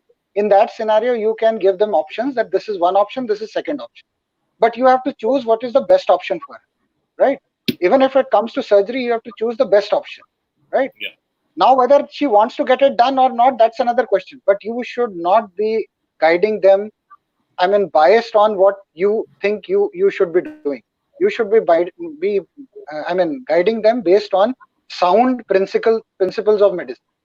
Well, Dr. Tulla, do you have patients that come to you that clearly from you can diagnose almost immediately that they have an eating disorder and that they emotionally need to eat? Yes. So in that scenario, the first thing which we keep on telling with them is, see, as you've seen me with you also, I interact a lot with my patients. I don't believe that we have to have some kind of some different kind of a relationship where I am on a pedestal and they are lower down, right? So I interact a lot with them. I try to find out what are the vices in them, why are they not doing it, right? And many a times I go into very deep into them, though there is a professionally secrecy arrangement with them. I assure them that I'm not. Initially, they will not trust, right? See, Jim, it's typical that someone walks into me. Why should he be trusting me? Would I trust the other person? But what happens is over a period of time when we keep on interacting, because please understand, we do not tell them surgery the first time. It's never surgery the first time. First time is always if you can do it with weight reduction, if you can try out certain kind of exercises, right? And we need to understand that that is the first way around. Because if the patient, even if she wants to get a surgery done, if she goes into certain kind of a weight and diet exercise protocols, it is imminent that after surgery also she's going to be very respectful of what the results of the surgery would have achieved, and she would not go into again the cycle of overeating or getting into binge diet, right? So it's very important that we understand that for ourselves also. So it is not only for the patient, it's for my safety and security also, that we know who we are operating. It But looks very easy that someone walks into your clinic, you jump on them and tell them that you want to get this done, but that's not the way it has to be done. But what you're making a very logical case, but in with the country I live in, this part of the world, logic doesn't seem to play any role in this. It's all about financials, and the doctor might think, well, I can make money off of this, or I can't make money off of that, and sometimes that guides their decision-making process. So I know. So Jim, that is why the problem. See, what is the problem in maximum countries is that we need to understand that doctors unfortunately have become more towards the business side, right? So they will become more of businessmen, right? Now the problem is that if you are a businessman, then there is a catch-22, because then you are mixing business with science, right? That does not mean that you cannot be an ethical doctor despite being a businessman. But then the chances are that over a period of time, you may have a little here and there. So it's very important that we need to understand that we need to dissociate both of them, right? So when we don't have our own clinics, or we are attached merely to hospitals, then the chances of this coming into the seep is little less, right? Yes. I'm not saying that this does not happen. It does happen. I do accept that there are a lot of black sheep in the family. I will not defend doctors all across and just go along with that. The doctors are gods or something. That doesn't happen, right? In today's era, everyone has to be accountable. And I also believe that if doctors are transgressing that line and doing things which are non-ethical, they should be punished. I mean, you don't have an answer. I mean, you cannot defend a doctor who's not, doing it right. But what about this? If we had a universal healthcare system where everybody got the same kinds of treatments, and the doctors could then go back to being for the patient first. So I'll tell you very interestingly what is happening in COVID, right? So you have this plasma therapy which is being, floated in India as the magic bullet, right? I don't know what the status is in America, because what I read out of a lot of literature in America is they've virtually given up on that. So they're not very, very pro plasma therapy. Now, see, in India, what has happened is, I'll give you a little brief how it is done in India. So what is happening is that you are a patient. Suppose you are a patient who had a COVID attack, right? You were infected by the virus. So 2 to 3 weeks post the virus, when you are virus free in your samples and you've recovered, right? You can drop down to any blood bank in India, right? The blood bank means that the people who can take blood. Not everyone has the system by which they can extract that plasma, but maximum hospitals have that, right? Yeah. So what they do is they take out the plasma from you, and a single person can donate plasma for at least 3 persons at one go, right? Right? This is what can happen easily. Now now comes the catch. Now the catch is how do we realize that what is the titrate of antibodies against the COVID, right? So what they do is that there is a test, right? It's an ELISA test which is called, right? So with that they are able to titrate that this is the number of antibodies present per ml of that plasma, right? Now comes the bigger catch, right? Now the catch is, you have that the titer is there. You know that this is the minimum titer which is required. So if the titer is above that, this plasma is good to be given, right? Of course, you're going to do certain other kinds of tests like an HIV testing, HBsAg, the viral hepatitis marker testing, and hepatitis C virus marker testing, and other testings, right? And if you believe that this plasma is good to be given, it is there. Now the problem, where is the problem? First, when do you decide to give plasma? Because there is no homogeneity on it. Some people are giving it when they feel that the patient is dipping down, right? Some people are giving it at the end resort, right? And the third problem is that you don't know what dose to give. Right. And plus there is a catch, because there is a multitude of treatment which is also being given along with it. So how do you do a trial? Right. Okay. How do you do a trial to know the efficacy of the product? Because you're giving, everyone is, in every hospital the protocol is different all across the globe. Yeah. Someone is giving hydroxychloroquine, someone is giving azithromycin, someone is giving these antiviral drugs. Yes. So I mean, the people are even giving ivermectin, which is basically a drug which is used for as an anti-helminthic drug, which is generally given for deworming and those kind of diseases, right? So there is a lot of things which are going on. Now, so how do we standardize it? Yes.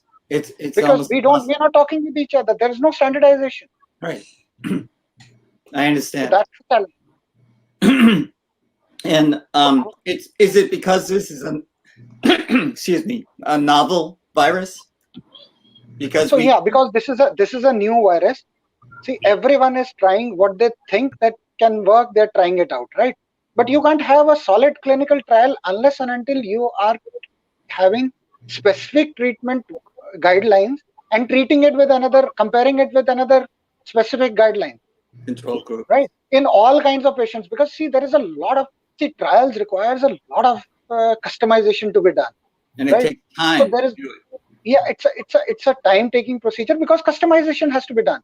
You can't just say that Ankit and I both supposedly had COVID, right?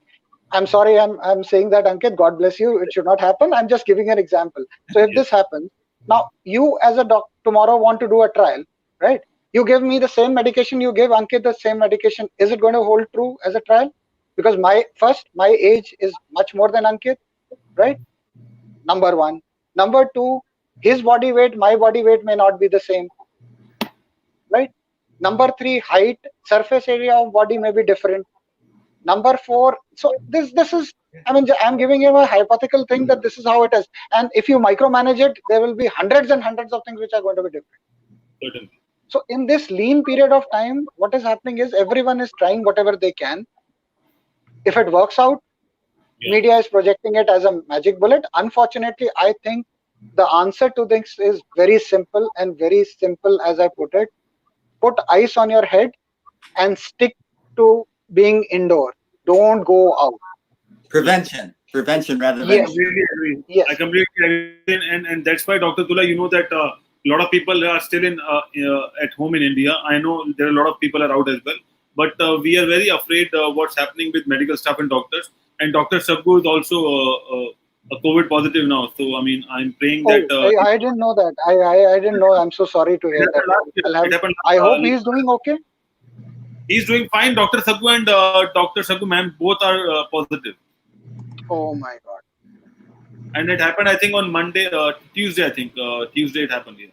It's because they're on the front lines. They're on the front lines. This is what I'm trying to tell. Yeah, this is what is going to happen. See, this is what the challenge is, okay? That when you are taking in and treating patients, I mean, there is going to be that thin line. Obviously. That one sneeze here and there, that one default where you adjusted the mask and I mean, someone sneezed. You need to understand this is not your normal scenario. Obviously. And sir, what after talking to a lot of doctors, what I realized is that a lot of patients are thinking that COVID won't happen to them. And that's the wrong thinking. I mean, they might be strong, they might be immunity, but it's not that it won't happen to them basically. In my family as well, I have one of my relatives, they found positive couple of days ago. So it's happening across. It's not about any culture, any caste, any weight, anything like that. It's happening because you are not protecting yourself, and mask is something which we need to carry if you have to go out. And if you want to go out, it should be something serious. If not, if you can stay at home, that's more important. And don't go out for buying grocery as well. You can bring the grocery online. You can try. See, that is what I am trying to tell you, that you need to understand, you need to be smart. Simple, basic smartness, basic common sense is what is required.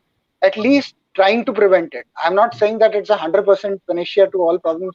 I mean, unfortunately, one slip here can cause the virus. And unfortunately, the problem is we need to understand that it's a virus where we over a period of time, I'll tell you very interestingly, there is one thing which has happened over a period of time. So people who got infected in the very initial period, they were having the doctors were having more challenge treating them because they knew nothing about the virus, right? Over a period of time, you have certain kind of protocols which have developed, right? Yeah. All the hospitals have certain kind of protocols. So what has happened is, so it is a rule that in an epidemic, you should be the last one to get infected if at all you want to, if you are destined to get infected, because by that time you will either have some kind of a treatment, or the chances that the doctor understands the disease is going to be better off than what it is going to be in the initial period. Correct. So that is why, if at all if at all God says that, grants you that, okay, no, I'm going to infect you, right? What is the time when you want to be infected? You should be saying it should be at the last. Yes. I should be the last one to get infected. Yes.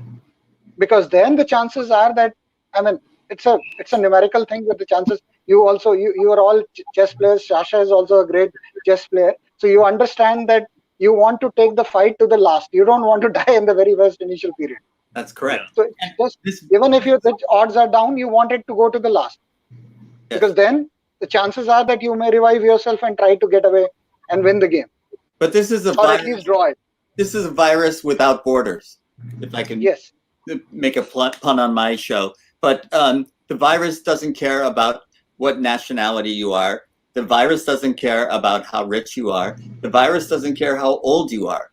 The virus is here to stay, and we do not yet have an effective means of dealing with it. So prevention is the best thing that we can do. Be smart about not exposing yourself. Be smart about not getting into close contact with others. Wear a mask. How hard is that? So we want to prevent this. But we have the media, again, is not helping so much with this message, because the media also tells us what our leader tells us, and he does not wear a mask. And so he's not modeling the correct behavior for us. So many of us are saying, well, he's showing us I don't have to wear a mask. So we can't get this message. Even if we have you on the show over and over and over again, there will still be people thinking they don't have to wear a mask. Jim, that is what I am trying to tell you, that we need to pressurize politicians into correct posturing, right?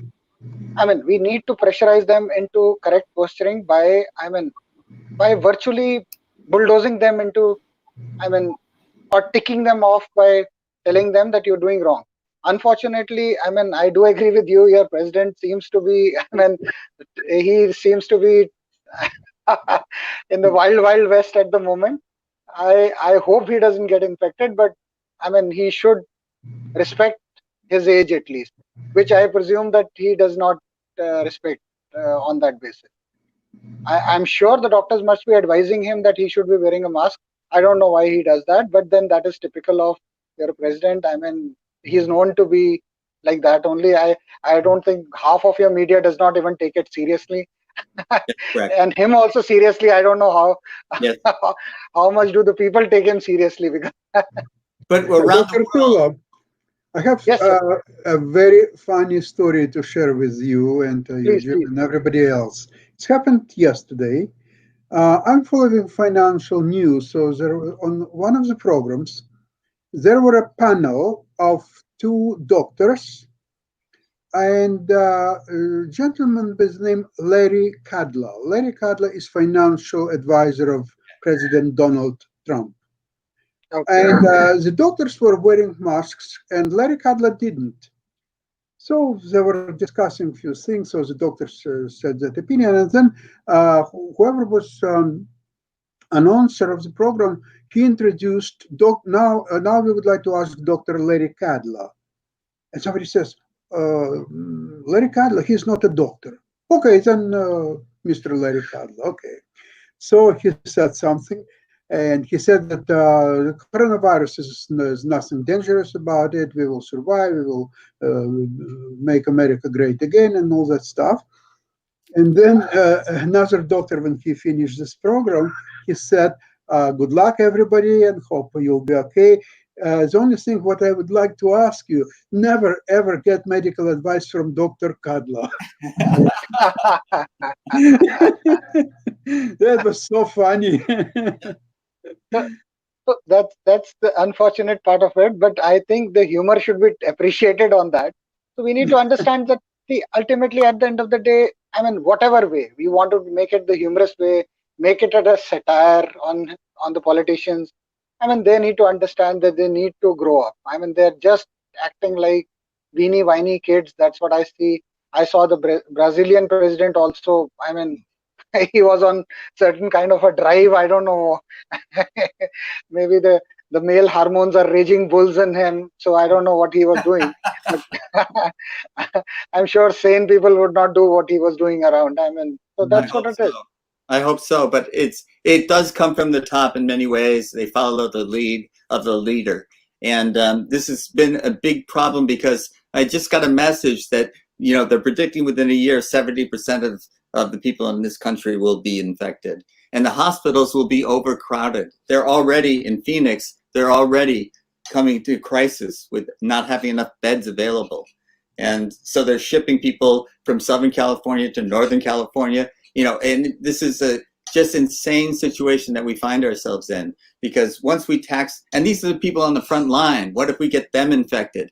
And then who's going to take care of the people that go to the hospitals? So it's not getting better anytime soon. And we have to take this seriously. We have to take this seriously as a globe, not as a nation. But everyone has to wear masks, take precautions, social distance. These are not difficult things to do. And so don't let your pride get in the way. Don't let your machismo get in the way. It is something you want to do not only for yourself, but for others. Do not commune this disease. As a consequence, European Union just made a decision not to allow any travelers to Europe from 3 countries: United States, Brazil, and Russia. Okay, here we go. On the other hand, Canada does not allow in any travelers from United States. The border is closed for another month, and there are good chances that it will go on until the end of the year.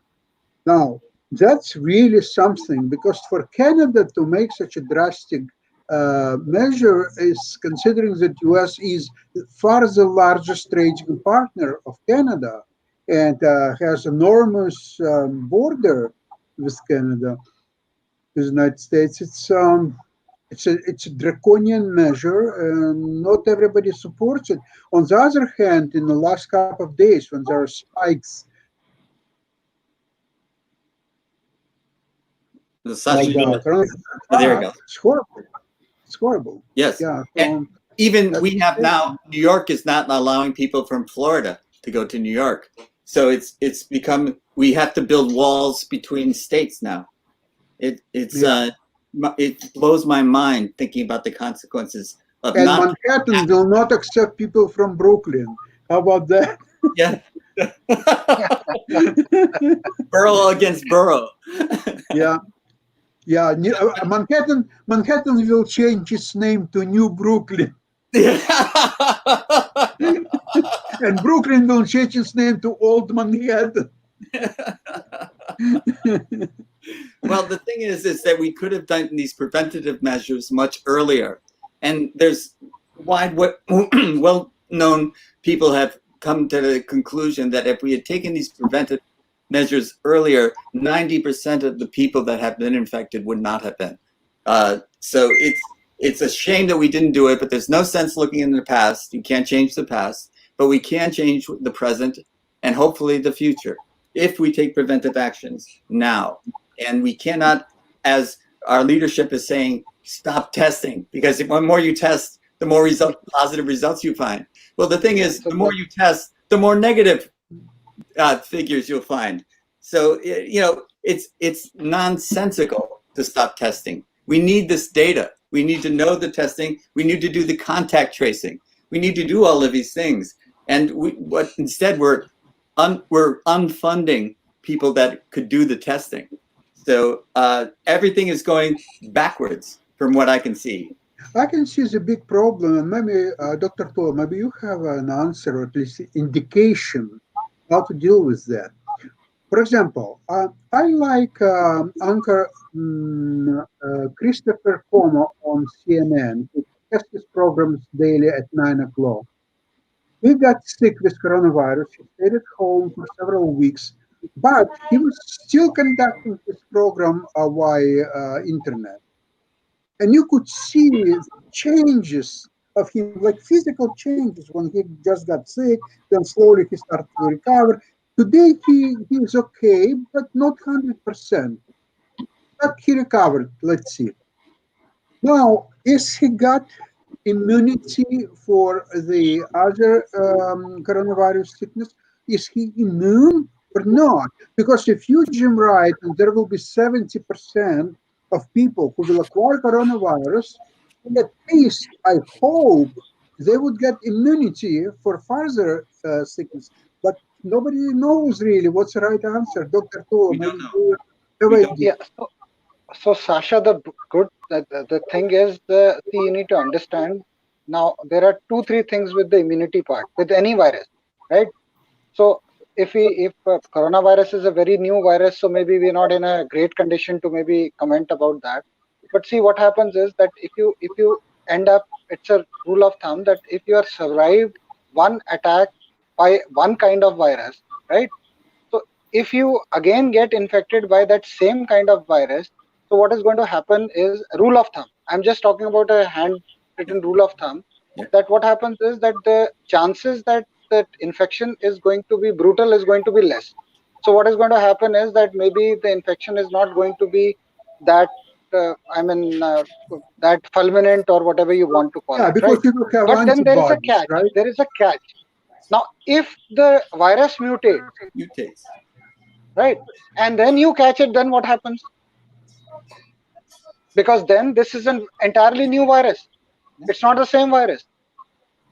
So your antibodies aren't effective. Yeah. So if I were to put it in layman's term, I would say that you got married to a lady, right? In the initial where everything was hunky-dory, right? Then she started changing her colors. So what happens to you then? You got caught? So you are in a catch-22. You can't run out, you can't run in. So that's what happens with viruses also. They're typically like wives. They can change. Well, I think we might have got some really good news, because I think we're going to be told that there is a cure that's available at the Family Dollar store. Is that true? I don't think so.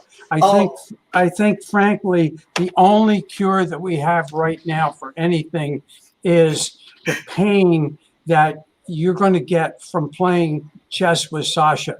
Okay, you have to put it on your head, and then put it on your arm, because lifting those chess pieces is really hard. There you go. See, so you need the CBD patch with lidocaine. That makes it work. But it's interesting hearing Dr. Tulla talk. I'm going to ask you a question, but if you can wait a second, let me just quickly talk about the dollar store, and then I do want to ask you a question.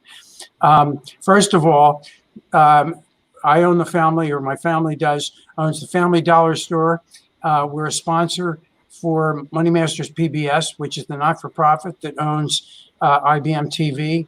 We're a big supporter of the mission, which is to cut the gap between poverty and financial sustainability, to be able to provide financial fitness and financial education to everyone, not just young kids, which is where it started.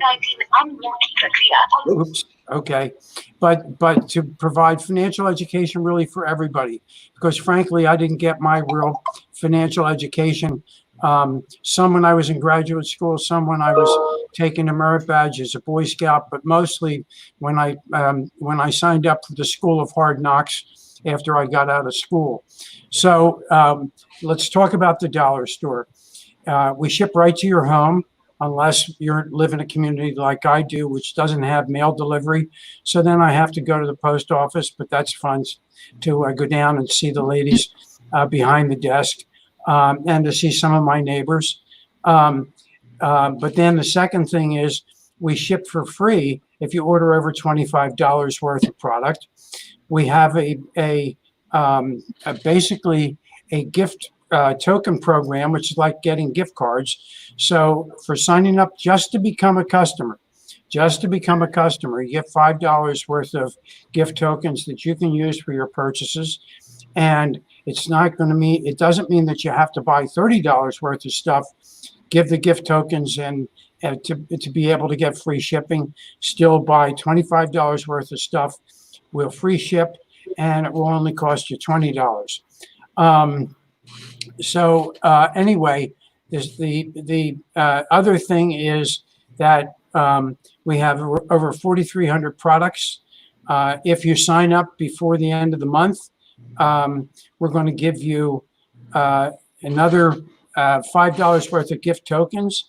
If you bring somebody in to become a customer, we'll give them $5 worth of gift tokens and you $5 worth of additional gift tokens over what you get normally. Then if you shop online and you buy 3 times from us and you have that stuff shipped to your house, we're going to give you an additional $5 worth of gift tokens. So there are lots of ways to get gift tokens. Finally, when you think about it, we're really doing 4 things or maybe even 5. And Jim, I'm sure you're going to add. But number 1, you don't have to leave your house.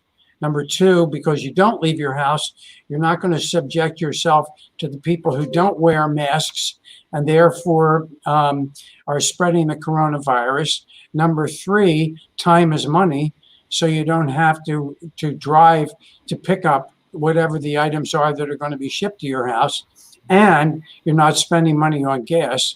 Number 4, basically you're getting products cheaper from us than you're getting elsewhere. As an example, one that the ladies use to get rid of the lines on their face, we have for $4.99. Amazon has the identical product for $67, and they also charge shipping. So it's going to cost you over $70. Why spend $70 when you can get the identical item, identical quantity for $4.99 from us and delivered to your home? And finally, of course, you're supporting the mission of IBM TV because you're supporting the donations we're going to be making, we are making to Money Masters PBS. And one other thing, and that is that through the end of the month of August, we are donating 100% of our product to IBM, to Money Masters PBS. So there you go. So go to the IBM TV website, click on the big, oh my goodness gracious. I forgot to bring my mask. Thank goodness Jim is wearing his. So now we're not going to have any COVID spread through the computer.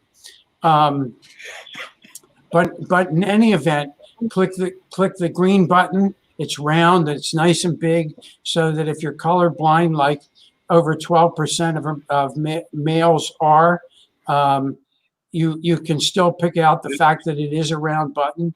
Push the button and go sign up as a customer and start shopping on the dollar store. And with that, unfortunately, I see that Dr. Tulla left, but I'm going to still ask the question, okay? And that is, since Nick said there were over 30 studies that said that masks basically reduce the spread of COVID virus. And do I presume that in India and Ankit, you can ask this question, or Dr. Is it Ahuja? If people in India are wearing masks, hi. How are you, man? Hi, Lynn. Hello, Jim. So are people, is everybody wearing masks in India? Yeah, most likely, yes. So today I have, I have put a, just 1 minute. Today I have, write a note on my Facebook that if you don't like wearing a mask, you're not going to wearing a ventilator also. Okay. So those are the ones who don't, yeah. So if you don't like wearing a mask, you're not going to like wearing a ventilator. Yeah, that's true. That's true. Yeah. Yeah. So there was a lady on a meeting that I was on today, a Zoom meeting. Oh, there you go. Okay. And she presented a very interesting statistic. She said in Hong Kong, where they have 7.5 million people in Hong Kong, they've had a grand total of 7 deaths. In the state of Washington, where the population is 100,000 more, so 7,600,000 instead of 7.5 million, they've had just about 1,300 deaths. And you know, obviously, and when they haven't quarantined, excuse my dog, they haven't quarantined in Hong Kong like they have in the state of Washington. So the question is why? And obviously, because there's, you know, a high level of pollution, people in China and in Hong Kong are used to wearing masks on the one hand, but on the other hand, you can, I believe, as Nick said with the studies, he was talking about it yesterday, you can attribute a lot of the reason to the low level of deaths to the fact that people are in fact wearing masks over in Hong Kong. So having said that, before Dr. Ahuja, before you chime in, I'm just going to say on the Dollar Store website, we have masks. They are the surgical masks, and that's the one that Jim. And now I'm concerned, Jim, because you might transmit it over the computer, and I'm concerned. But I'm not going to cough. Okay, but here's the point: we have them for $25, and you can get a box of 50. So why not just go get your masks at the Dollar Store website? So I'd love to hear Dr. Ahuja's comments. Thank you. Thank you very much.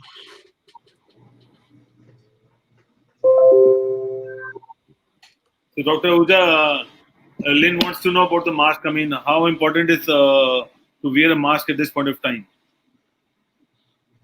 So basically, you know, from this virus, which we came to know about the pathophysiology of this virus, mainly the route of transmission is by the droplet infection, and the droplet is in the range of 5 to 10 micron in size, and that is transmitted through by talking, by coughing or sneezing. So airborne route is not a major route of transmission unless and until you are not working in the ICU. Second is rare route is by fomite, that is by touching the surfaces. That is also very rare. Even recently CDC has emphasized that the main route is the droplet infection. So in that preventive way, the mask play a major role. So if you are wearing a mask, so you are not only, if you are COVID positive also, not only you are preventing others to get infected, and if you are healthy and non-immune, you are also preventing yourself by getting infection from outside. So I think masks play a major role.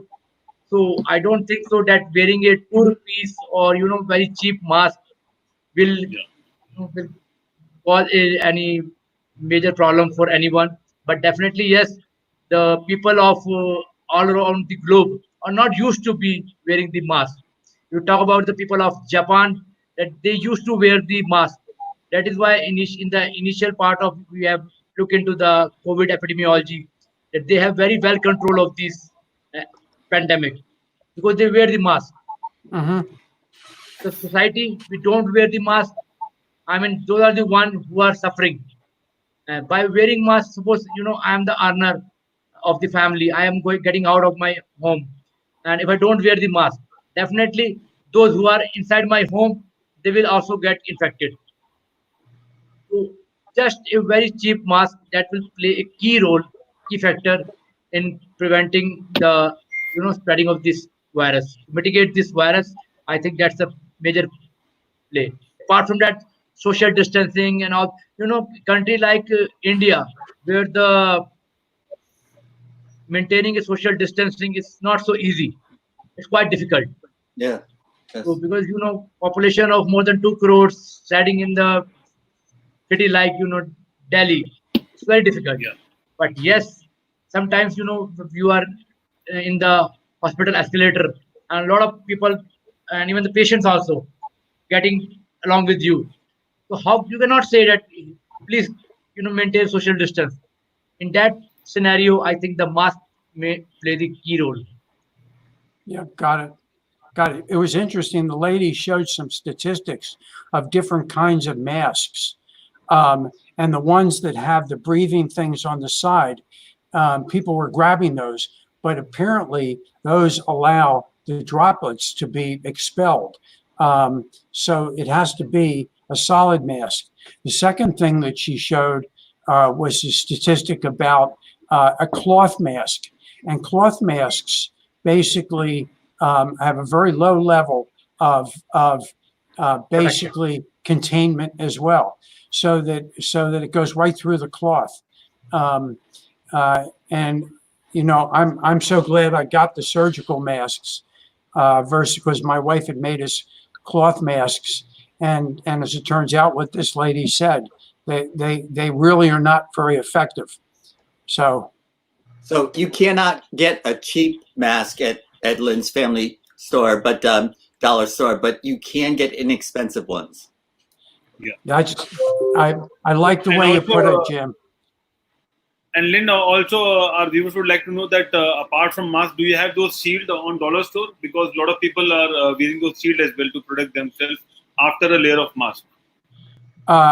Well, unless corporate added the shields, I haven't seen them on the. Have you seen them on there, Ankit? I'll just check it out. I'm not sure. I don't Wearing think glasses helps. So well, if you go outside, wear sunglasses. Yeah, the problem, of course, is that the glasses, the droplets can go around the outside. What Ankit is saying, this lady did talk about the shields, Yes.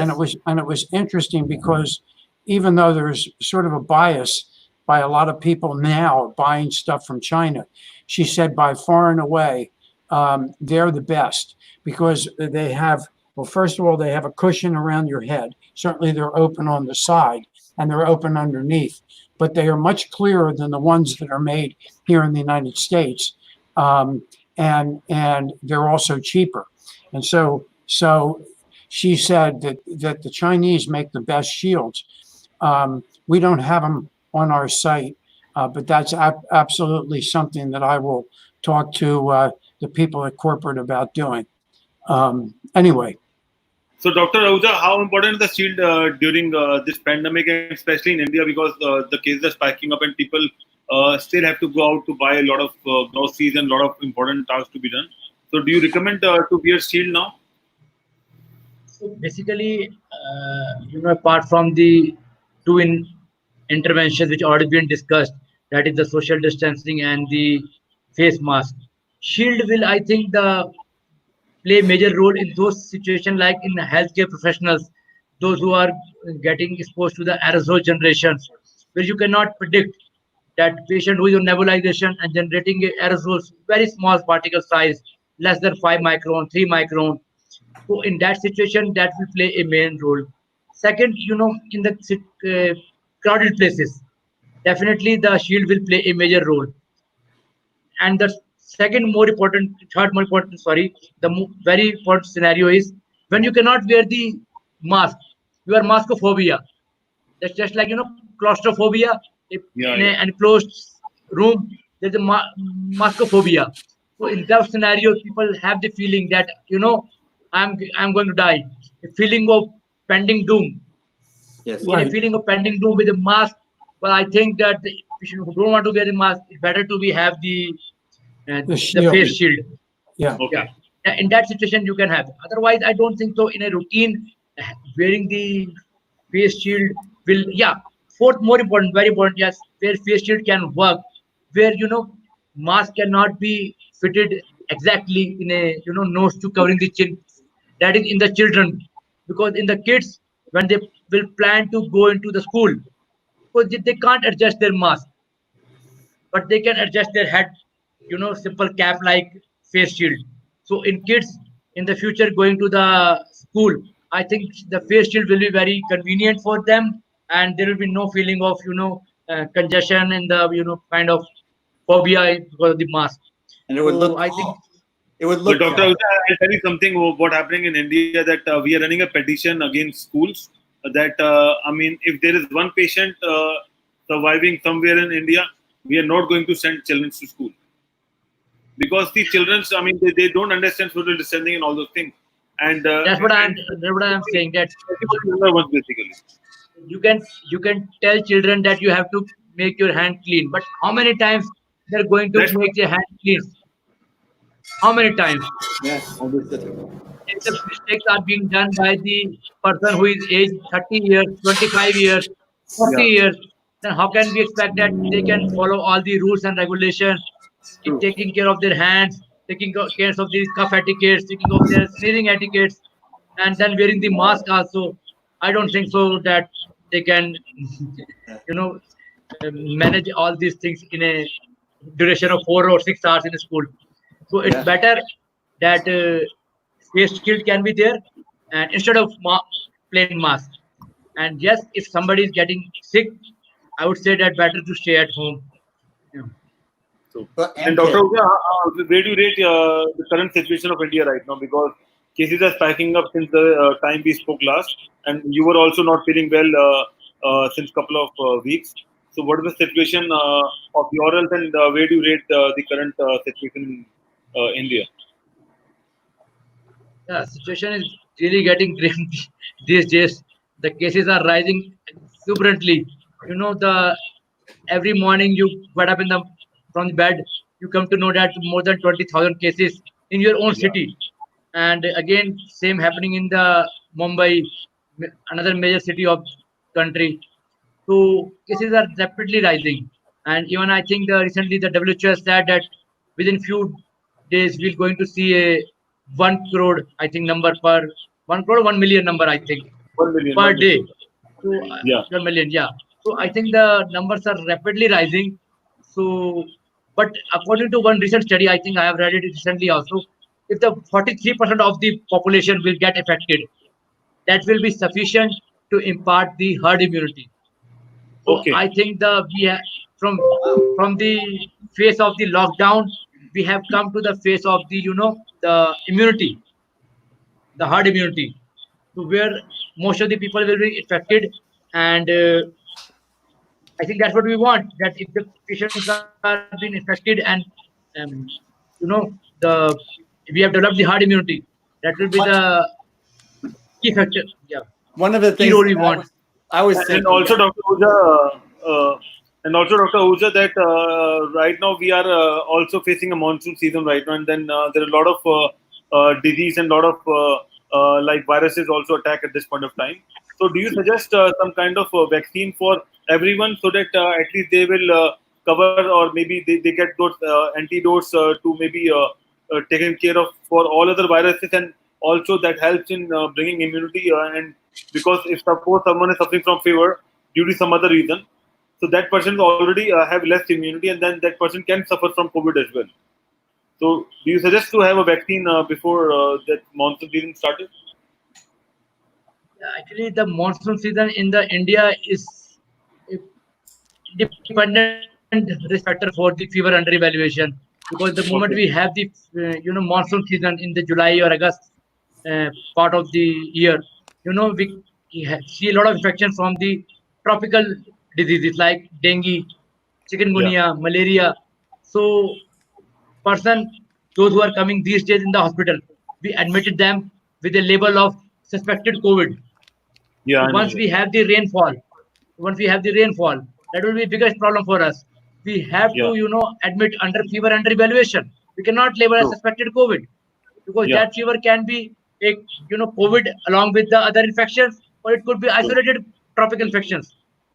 So we cannot put uh, suspected COVID patient with the other tropical infection, because that will be a cross contamination or cross infection within a Obviously. hospital who is dengue positive, and we are putting them along with the suspected COVID.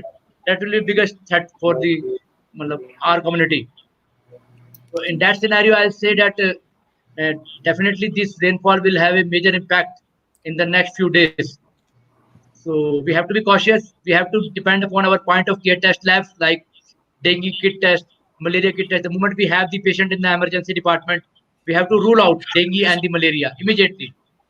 And then only on basis of our clinical suspicion, we have to admit them to the hospital with the label of suspected COVID. So do you suggest that influenza vaccine during this time?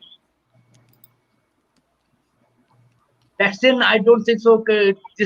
At this time, vaccine will have any difference. Whether we'll have the vaccine right now or maybe after 2 or 3 months or after the monsoon, because the vaccine will help in further promoting the herd immunity. But the point over here is whether we have the appropriate vaccine right now. I don't think so that we have this answer at this moment. We don't have effective. But Dr. Ahuja, I'm talking about vaccine which will fight against dengue, malaria, and all those things. Influenza or something which. Vaccine against? I didn't get you. Please come again. Vaccine against malaria, typhoid, and. Oh no.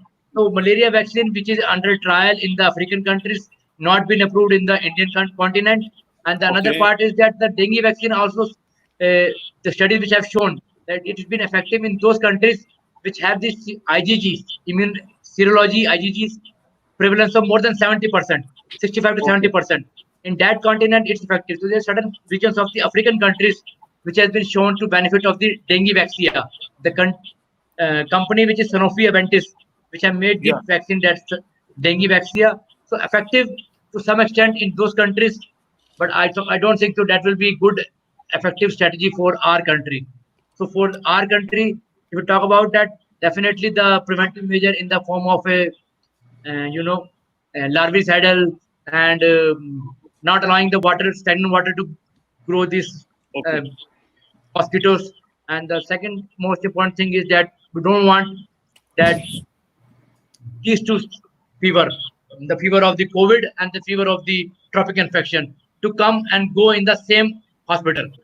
There should be screening center outside of the hospital.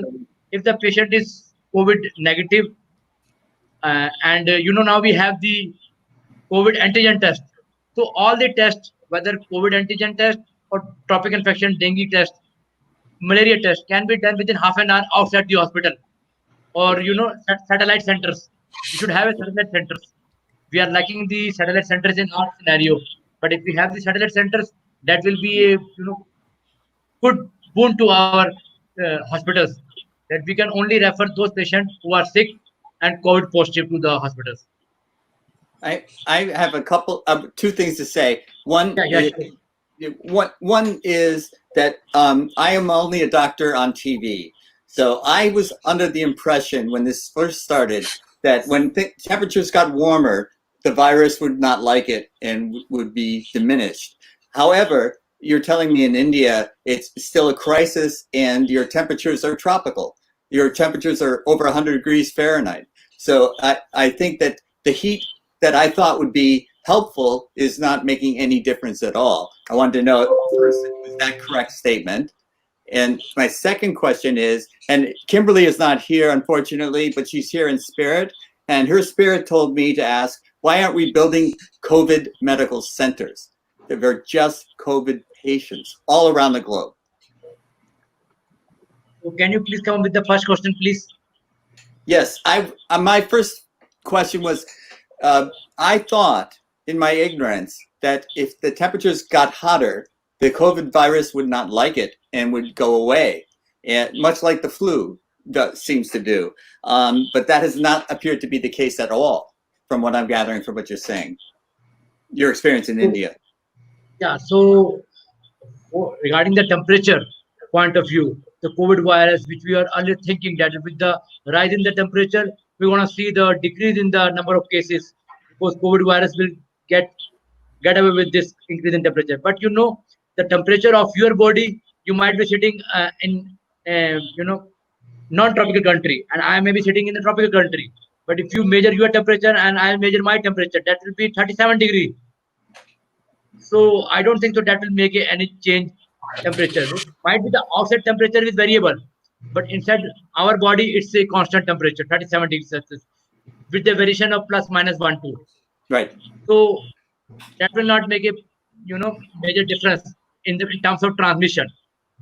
And regarding your second question, that why we are making the COVID centers, COVID medical centers in our country, well, the infrastructure, if you talk about in our country, it's not so much of suitable to cater people in where lakhs of people have been infected.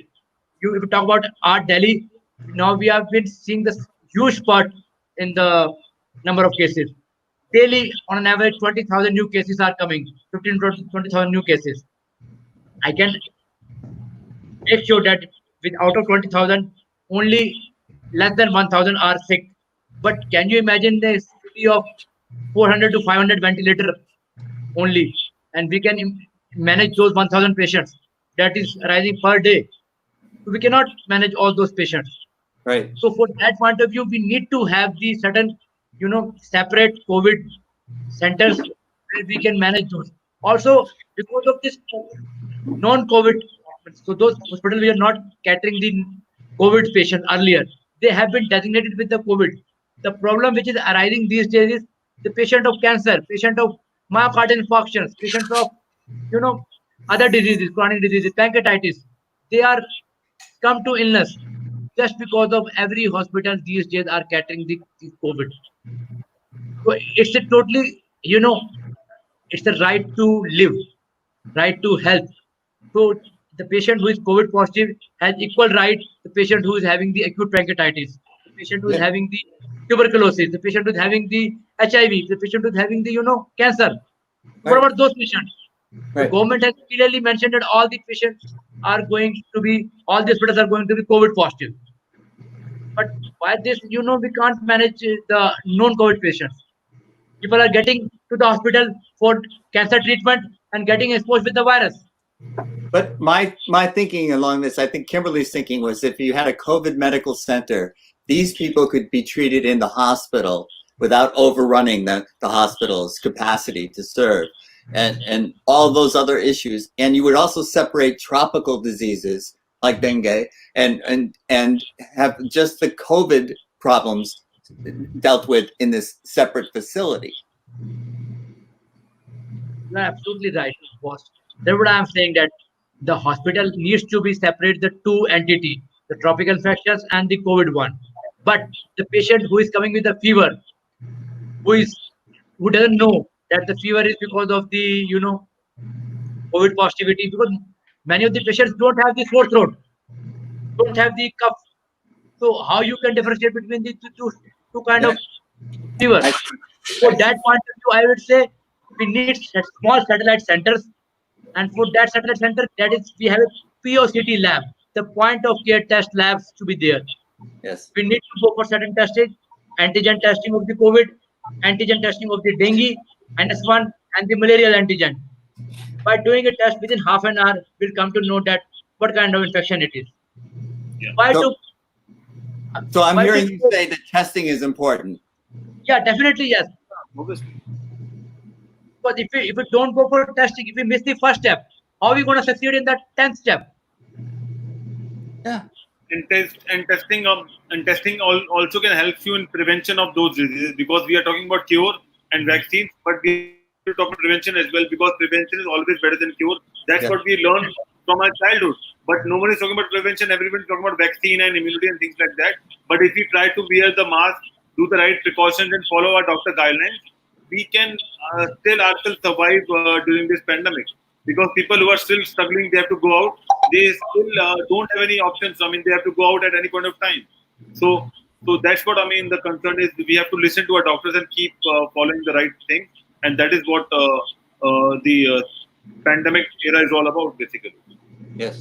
One major problem is with our country is, all are not well to do with family, and those who are daily wage worker, those who are struggling on a day-to-day basis, they keep on getting infection in terms of COVID also, influenza also, and as well as the other tropical infections, because there is a lot of mosquito breeding when the rainfall starts. Yeah. So In our country, many of the patients goes undiagnosed because of the influenza also. So how to go for testing of the influenza? In our country, we have the influenza PCR. That takes another 4 to 6 hours to get tested. Many of the patients would never go for the influenza testing. It's a costly investigation. So in that scenario, we have to be a little bit, the proper thinking that in mind that any patient with influenza-like symptoms, ILI, influenza-like illness, we need to treat them on a first hand with oseltamivir, along with if the patient comes out to be COVID negative, we keep on continuing oseltamivir. If the COVID is positive, we have to stop the oseltamivir. We have to treat him on the lines of the COVID positivity. But we cannot wait for the result to become. By the time the result will come, then we'll lose the patient. So, Dr. Ahuja, there is one more thing. I mean, on the news and on the videos, what we are seeing is that whenever they showcase a facility where we have COVID patients, the COVID patients are not wearing any mask while their treatment is going on. And at one point of time, in one big hall, there are 5 or 7 patients. So, is it something which is with the protocol, or or do you suggest that they also should wear masks during their stay at hospital? I think the mask wearing should be a compulsory. It should be in our guidelines that wearing a mask for everyone. If you are healthy by now, you have not been infected. Even then, also you have to wear the mask. And even those who have been infected, who have been treated also, who are now immune, then also they have to wear the mask. Because a recent study have come up in the Nature publication that after the 3 months, the neutralizing antibodies are almost nil. So it means that after 3 months, there can be a chances that you can again catch an infection. Just like influenza. Influenza doesn't mean that once a time you have the influenza, you cannot catch the influenza another time. Because there could be change in the strain. That could be the possibility with the coronavirus also. We are so new with this virus. We don't know the exact nature of this virus. We never know that after 6 months, after 1 year, how he's going to play with us. So we have to be cautious. Definitely, yes, it's a painful situation for us that we are changing our day-to-day practices, that we are wearing a mask, we are wearing a cap in the hospitals, we are wearing it in large goggles. But I think with the passage of time, this will come into our, in a tune that yes, we have to wear all those things. We have to take care of those things before we get up into the, the moment we just step out of the hospital, our home, we have to be with our mask. So what I did is the moment I enter my home, there is a hook is there. I used to keep my mask over there. Where I used to, hang my keys. There I am hanging my, mask these days. Because when the moment I stepping out of my home, so I need to take my mask. I don't want to forget my mask. So I think we have to change our practices habits. And that's one more thing I was realizing that we are talking about masks, but we also have to talk about changing our mask at certain point of time, because you can't use the same mask for lifetime or maybe for 7 days or 10 days. So the change of mask is as important as wearing a mask. And also, do you think that either the mask should come with an expiry date, or else if you started wearing a mask, you should put a date so that after this date, you have to scrap it and buy a new mask? So even for that also, what I did is, I don't know, I may be wrong. So what I did is, I have read about a little bit that the virus is going to stay on the fabric or on the surfaces 4 to 5 days. So I have one row of the mask, 1, 2, 3, 4, 5, 6. So I keep on changing, and with each I keep on moving forward. This is how I'm doing it. Because I cannot get a new mask every time, but I put them to few hours. Yeah, this is my so that is and so Tim and Len and Sasha, that is Dr. Jatin Ahuja's photo. While he's in the hospital, so this is the photograph. That's how doctors are treating right now at the hospital. And after the photograph, you can see the hands, what happened to the hands basically. So these are the typical pruny fingers, a little bit of imagine to kind of, you can say, uh, immersed in the water and getting, erosions over the hand.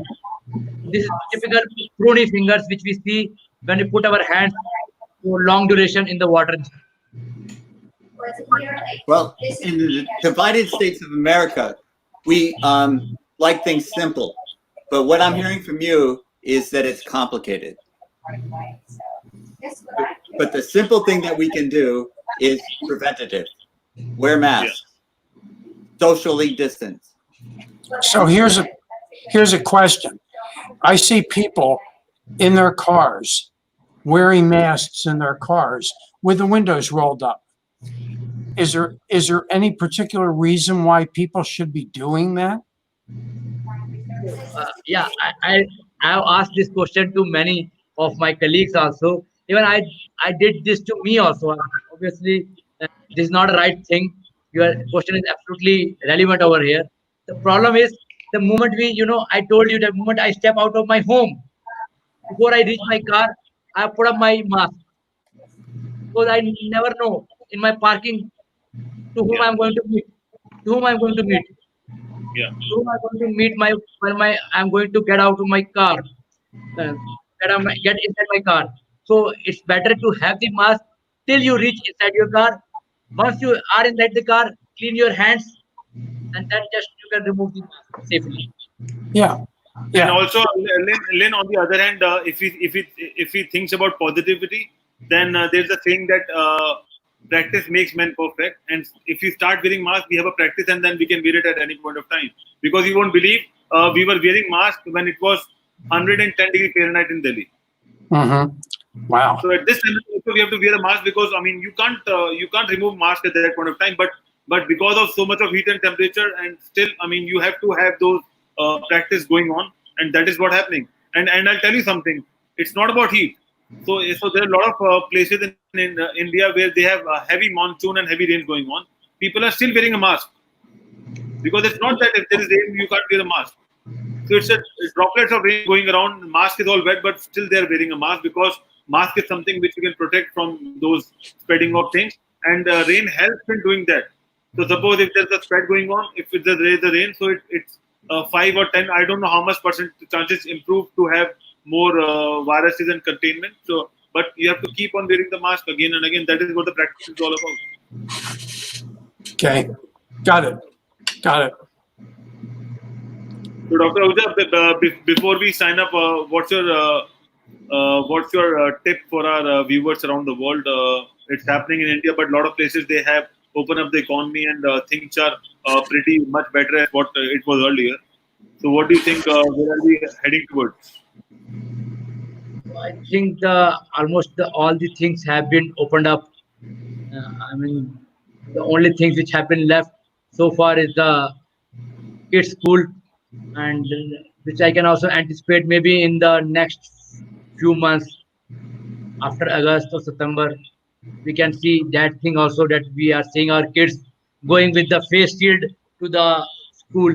Maybe we can, to manage the social distancing, we can see that the half of the kids are going in particular time, half of the kids are going in another particular time, because these things hard to be done, because social distancing we cannot expect from the kid of the 5 years or 10 years. We cannot expect them. But yes, at the same time, we can reduce the strength of the class. We can make it half or 1/3, or we can also do that. Half of the kids can come on alternate day, half of the kids can come another alternate day. So those things needs to be seen in the next few months. Yes, economy has to be rise, and already we have seen a lot of damage to our economy, financial damage, and not our in India. If we talk about it, it's been seen all over the globe. So we cannot sit idle and wait for the when is this virus going to be end, and this virus isn't going to be end. We have seen that even with stringent lockdown, we are seeing the large number of cases. So it's high time we have to come up, and being a country of the youth, maximum youth population is the age of less than 40 years, most of the population. We have to come up, we have to acquire the immunity and keep rolling the cycle of the economy. That's the thing which I need to.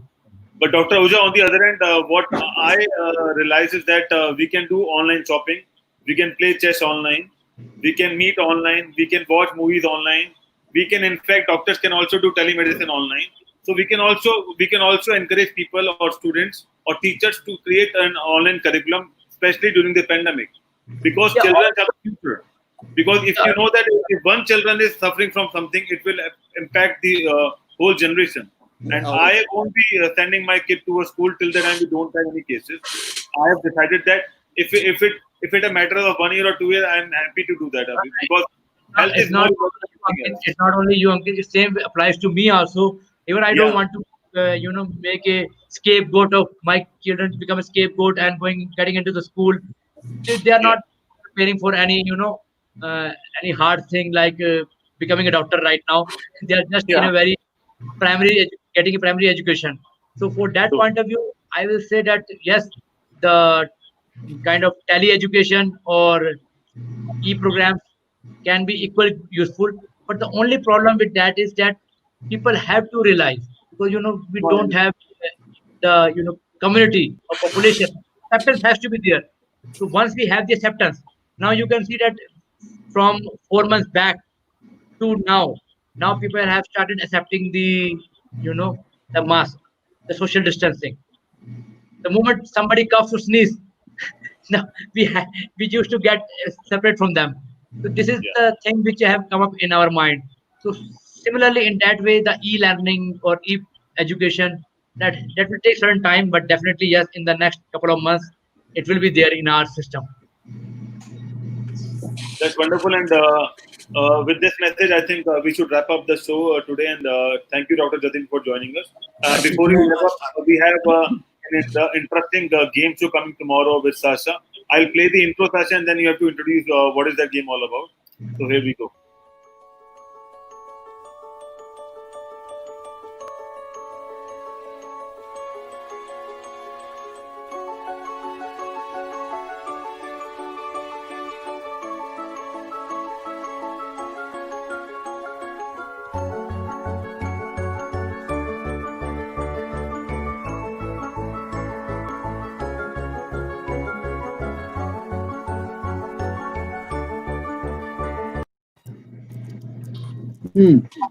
Thank you, Ankit. Tomorrow we are going to have a great contest. We will have two grandmasters. One is a star by the name Alexei Shirov, who used to be number 3 in the world, and another one, Grandmaster Alexander Donchika. And you can participate trying to predict the moves that are going to be made, of course, before they are made.